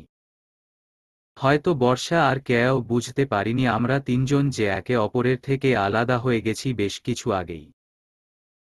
আমরা বাড়ির ভিতরটা দেখার এতটাই ব্যস্ত ছিলাম যে তিনজন তিন খণ্ড দিয়ে ঢুকে পড়ি নিমিষেই। আমি হাঁটতে হাঁটতে বড় একটা সুইমিং পুলের সাথে এসে থামি। সুইমিং পুলের মধ্যে নীল রঙের পানি দেখে খুশিতে হালকা ছুঁইয়ে দিয়ে আবারও আপন গতিতে চারপাশে হাঁটতে থাকি সুইমিং পুলের রাস্তা ধরে। কোথায় যাচ্ছি সেটা আমি নিজেও জানি না। শুধু জানি একটু বাড়িটা ঘুরে দেখলে মন্দ নয়। আমি সামনে রাস্তা ধরে যখন সুইমিং পুলের জায়গাটা থেকে বের হতে যাব, তখনই কেউ আমাকে আকস্মিকভাবে দেওয়ালের সাথে চেপে ধরে শক্ত করে। হঠাৎ এমন ঘটনায় আমি চমকিত হয়ে কেঁপে ওঠে সামনে দিকে তাকায়। কিন্তু চোখে সামনে কাউকে দেখতে পেয়েও তার চেহারাটা স্পষ্ট ফুটে উঠছে না আমার চোখ অন্ধকারের জন্য।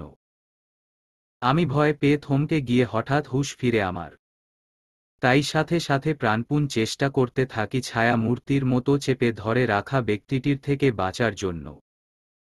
আমি আমার চেষ্টা চালিত অবস্থায় রেখে কান্না জড়িত কণ্ঠে বলে উঠি, কে আপনি? আমাকে এইভাবে চেপে ধরে রেখেছেন কেন? যেতে দিন আমায়। আমার কান্না মিশ্রত কথাগুলো কান অবধি পৌঁছালো না ব্যক্তিটি। তিনি চাপা সুরে আমাকে বলল, কে আমি সেটা এখানে আসার আগে ভাবা দরকার ছিল তোমার। যে কে এখানে হতে পারে, আর সে তোমাকে কি কি করতে পারে, সাথে কতটা ভয়ানক হতে পারে তোমার জন্য। কণ্ঠ ব্যক্তিটিকে আমি এখন অবধি চেহারাটা ঠিক করে দেখতে না পারলেও তার কণ্ঠটা আমার কাছে বেশ পরিচিত। কারণ আজ পর পর দুইবার এই ব্যক্তির সামনাসামনি পড়তে হয়েছে আমাকে। তাই আমি ভালো করেই চিনতে পারছি কে এই লোকটি যে আমাকে এতটা শক্ত হাতে দেওয়ালে চেপে ধরে আছে।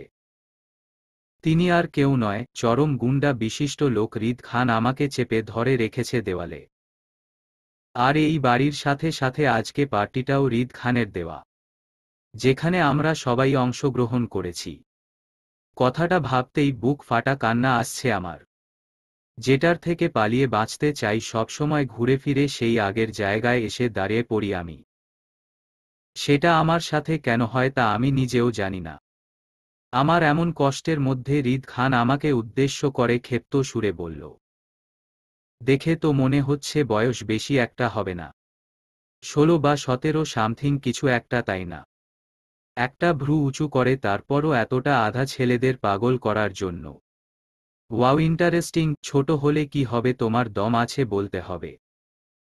কিন্তু মেইন পয়েন্ট হলো রিদ খান সেই দলের ছেলেদের পোজায় পড়ে না, যারা তোমাকে দেখেই পাগল হয়ে যাবে এমন টাইপ কিছু। তাই তোমার মনে রাখার দরকার ছিল যে রিদ খানের সামনে বারবার আসাটা তোমার জন্য কতটা ভয়াবহ হতে পারে। না করা সত্ত্বেও যখন এসেছো তখন তো তোমাকে তার ভুক্তভোগী হতেই হবে। তা বলে কিভাবে নিতে চাও তোমার অপরাধে শাস্তিটা, জেল নাকি ফাঁসি, কোনটা চয়েস করবে তুমি? মনে রেখ, জেল বা ফাঁসি দুটোই হবে, তোমার বেঁচে থেকেও শত মৃত্যু শামিল।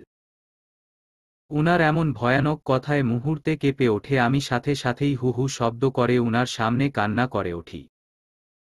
উনার কাছে বন্দি থাকা অবস্থায় আমি কান্না করতে করতে বলে উঠি, প্লিজ আমাকে যেতে দিন।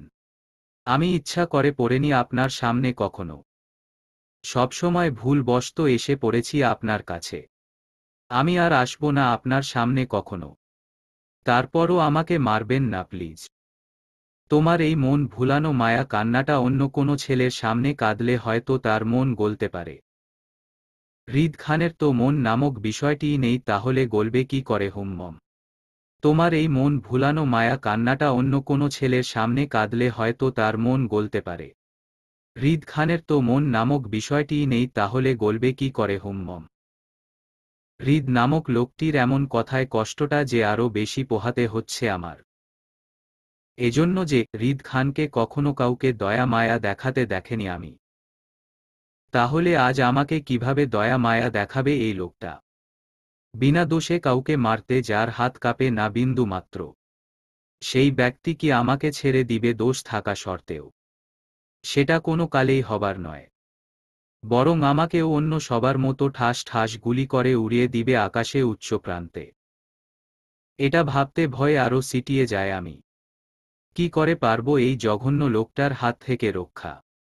কে দিবে আমাকে হৃদ খানের কবল থেকে মুক্তি, সেটা ভেবেই পাচ্ছিলাম না আমি। আমার ভয় পাওয়া ধাপটা যেন এবার আমার শরীরের শিরা উপশিরায় ভয়ে যাচ্ছে ক্ষণে ক্ষণে। আমি কম্পিত অবস্থায় হিচকি তুলে কান্না করতে করতে উনাকে বলে উঠি, প্লিজ আমাকে মারবেন না। আমি আপনার সামনে মিথ্যা কান্না করছি না, সত্যি বলছি।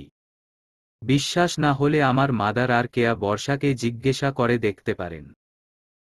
ওরা বলবে আপনাকে যে আমি সত্যিই আপনাকে অনেক ভয় পাচ্ছি। আর কান্নাটাও আমার সেই ভয় থেকেই আসছে, কারণ আমিও গুন্ডা টাইপের লোকদের পছন্দ করি না একদমই। তাই আপনি আমাকে বিশ্বাস করতে পারেন, আমি মায়া কান্না করছি না। কথাগুলো আমি সেদিন নিচের দিকে তাকিয়ে বললেও তখন এতটা বুঝতে পেরেছিলাম, আমার কথাগুলো শুনে মুহূর্তেই চুপ করে গিয়ে কপাল কুঁচকে এসেছিল হৃদ খানের। হৃদ খান আমার দিকে বেশ কিছুক্ষণ চুপ করে কপাল কুঁচকে তাকিয়ে থেকে হঠাৎ করে আমার দিকে হালকা ঝুঁকে এসে বলে উঠে, বিশ্বাস জিনিস কোনো কালেই আমার মধ্যে ছিল না। তোই বিশ্বাস নামক এই লাইনটা আপাতত আমি বাদ রাখছি তোমার বলা কথাগুলো থেকে। তো এখন আসি মেইন পয়েন্টে। সকালে ঘটনাটা মেনে নিলাম, তুমি অ্যাক্সিডেন্টলি আমার সামনে এসেছিলে, কিন্তু তোমার দুপুরে আমার সামনে আসাটাকে কি বলবে হুম? তোমার ফ্রেন্ডের পিছনে লুকিয়েছিলে সেটা, আর এখন সোজা আমারই পার্টিতে ঢুকে আমারই রুমে চলে এলে। তোমার কি মনে হয় হৃদ খানকে বোকা বানানোটা এতটা সহজ? যতটা সহজে তোমার হৃদ খানকে পছন্দ না সেটা বললে আমাকে, এটা খুব সহজ হুমম। তোমার কাছে খুব সহজ মনে হচ্ছে। হৃদ খানের কথাগুলো শুনেই আমি মুহূর্তে থমকে যাই, এটা ভেবে যে তার মানে হৃদ খান আমাকে দেখে ফেলেছিল আগেই, যে আমি দুপুরে ওইখানেই দাঁড়িয়ে ছিলাম বর্ষার পিছনে। এটা ভেবেই আমি চমকিত হয় গভীরভাবে, কিন্তু মুখে তা প্রকাশ করেনি। হৃদ খানের সম্পূর্ণ কথাগুলোয় আমাকে কি বুঝালো হৃদ খান তা হয়তো আমি সেদিন বুঝতে পারিনি ঠিকই, কিন্তু সেদিনের পর থেকে বড্ড বাজে ভাবে ফেঁসে যায় আমি এই ব্যক্তিটি কাছে। আমার বলা শেষ লাইনটা কারণে আমি উনার দিকে তাকিয়ে থেকে অশ্রু সিক্ত চোখে বলে উঠি, সত্যি বলছি সবগুলো ঘটনা আমার ইচ্ছাতে হয়নি। আমি আগে জানলে কখনোই ওইসব স্থানে যেতাম না। আমি ভয় পাই আপনাদের মতো গুন্ডা টাইপের মানুষগুলোকে। সেই জন্য আপনাকেও না। আমাকে যেতে দিন প্লিজ। আমি আমার বাকি কথাগুলো শেষ করার আগেই হৃদ খান সজোরে আমাকে দেয়ালের সাথে চেপে ধরে, রুডলি ভাবে রেগেমেগে দাঁতে দাঁত চেপে ধরে। উনার এমন কাণ্ডে আরো ভরকে যায় আমি। প্রাণটা যেন যায় যায় অবস্থা। আমাকে দেয়ালের সাথে চেপে ধরার সাথে সাথেই হৃদ খানের একটা হাত দিয়ে আমার দুই গাল শক্তভাবে চেপে ধরে উনার মুখ বরাবর উঁচু করে ধরে আমাকে। হৃদ খানের মুখ বরাবর ধরতেই আমার চোখে পড়ল উনার টগবগিয়ে উঠা রক্ত লাল চোখগুলো, যা আমার দিকে নিক্ষেপ করা। পরে আমার চোখে উনার চোখ রেখে রাগে রি রি করতে করতে বলল, তোকে পছন্দ করতে বলেছি আমকে। আর আমি গুন্ডা তাই না? তোর সাহস দেখে আমি অবাক হচ্ছি। আমার সামনে দাঁড়াতে ভয় বড় বড় মাফিয়াদের বুক কাঁপে। সেই তুই একটা পিচ্চি হয়ে আমাকে কথা শুনছিস, যে আমাকে তোর পছন্দ না? ইচ্ছা তো করছে বন্দুকের 6টা থেকে 6টা গুলি তোর কপালে ঢুকিয়ে দিয়ে তোর কপালটাই গুলিতে উড়িয়ে দেয়। কি দেই উড়িয়ে? লাইফে ফার্স্ট টাইম কোনো মেয়ের আমাকে পছন্দ না। মন তো চাইছে কি যে করি তোকে। কথা বলেই আমাকে ধাক্কা দিয়ে মাটিতে ফেলে দেয় সাথে সাথে। আমি উনার হঠাৎ ধাক্কায় তাল সামলাতে না পেরে ফ্লোরে পড়ি উপুর হয়ে। তখন তিনি রাগে দেয়ালে সজোরে লাথি মেরে আবারও আমার কাছে এসে আমার এক বাহু চেপে ধরে টেনে তুলে বলে উঠে, না না না, এই না শব্দটাই সহ্য করতে পারি না আমি লাইফ। আর সেটাই তুই বারবার বলছিস আমার। আর এই নাটা তোর লাইফে সবচেয়ে বেশি বড় ভয়ানক কিছু হবে তোর জন্য আমাকে বলাতে। আমার লাইফে নাটা যে কোনো ক্ষেত্রেই হোক না কেন আমি হ্যাঁ করেই দম নেই। তারপর সেই ব্যক্তিটিকে উপরের টিকেট ধরিয়ে দেয় অনাহেসেই আমার না করার জন্য। আর আমাকে না বলার কারণে তোকেও এটা সাফার করতে হবে, আর তার শুরুটা এখন থেকেই শুরু হলো। All the best. কথাগুলো বলার সাথে সাথেই আমাকে ছেড়ে দেয়, সুইমিং পুলের মধ্যে ঠাস করে। আমাকে পানিতে ছেড়ে দেওয়ার সাথে সাথে উনি চলে যায় রাগান্তি হয়ে। আমি পানিতে পড়ার সাথে সাথে চটপট করতে থাকি নিজেকে বাঁচানোর জন্য। কারণ আমার সাঁতার জানা ছিল না তখন, তাই পানিতে পড়ায় ডুবে যাওয়ার সম্ভাবনায় বেশি ছিল। কিন্তু সুইমিং পুলের পানি বেশি না থাকায় আর আমার গলা অবধি পানি হওয়ায় সেই দিন সেই যাত্রায় ডুবার থেকে বেঁচে যায় আমি। কিন্তু পানিতে ডুবার থেকে বেঁচে গেলেও সেদিন হৃদ খানের এমন কাণ্ড, প্রচুর ভয় পেয়েছিলাম আমি। তাই সুইমিং পুলের সাইডের দেয়ার ধরে অঝোর কান্না করতে লাগি আমি।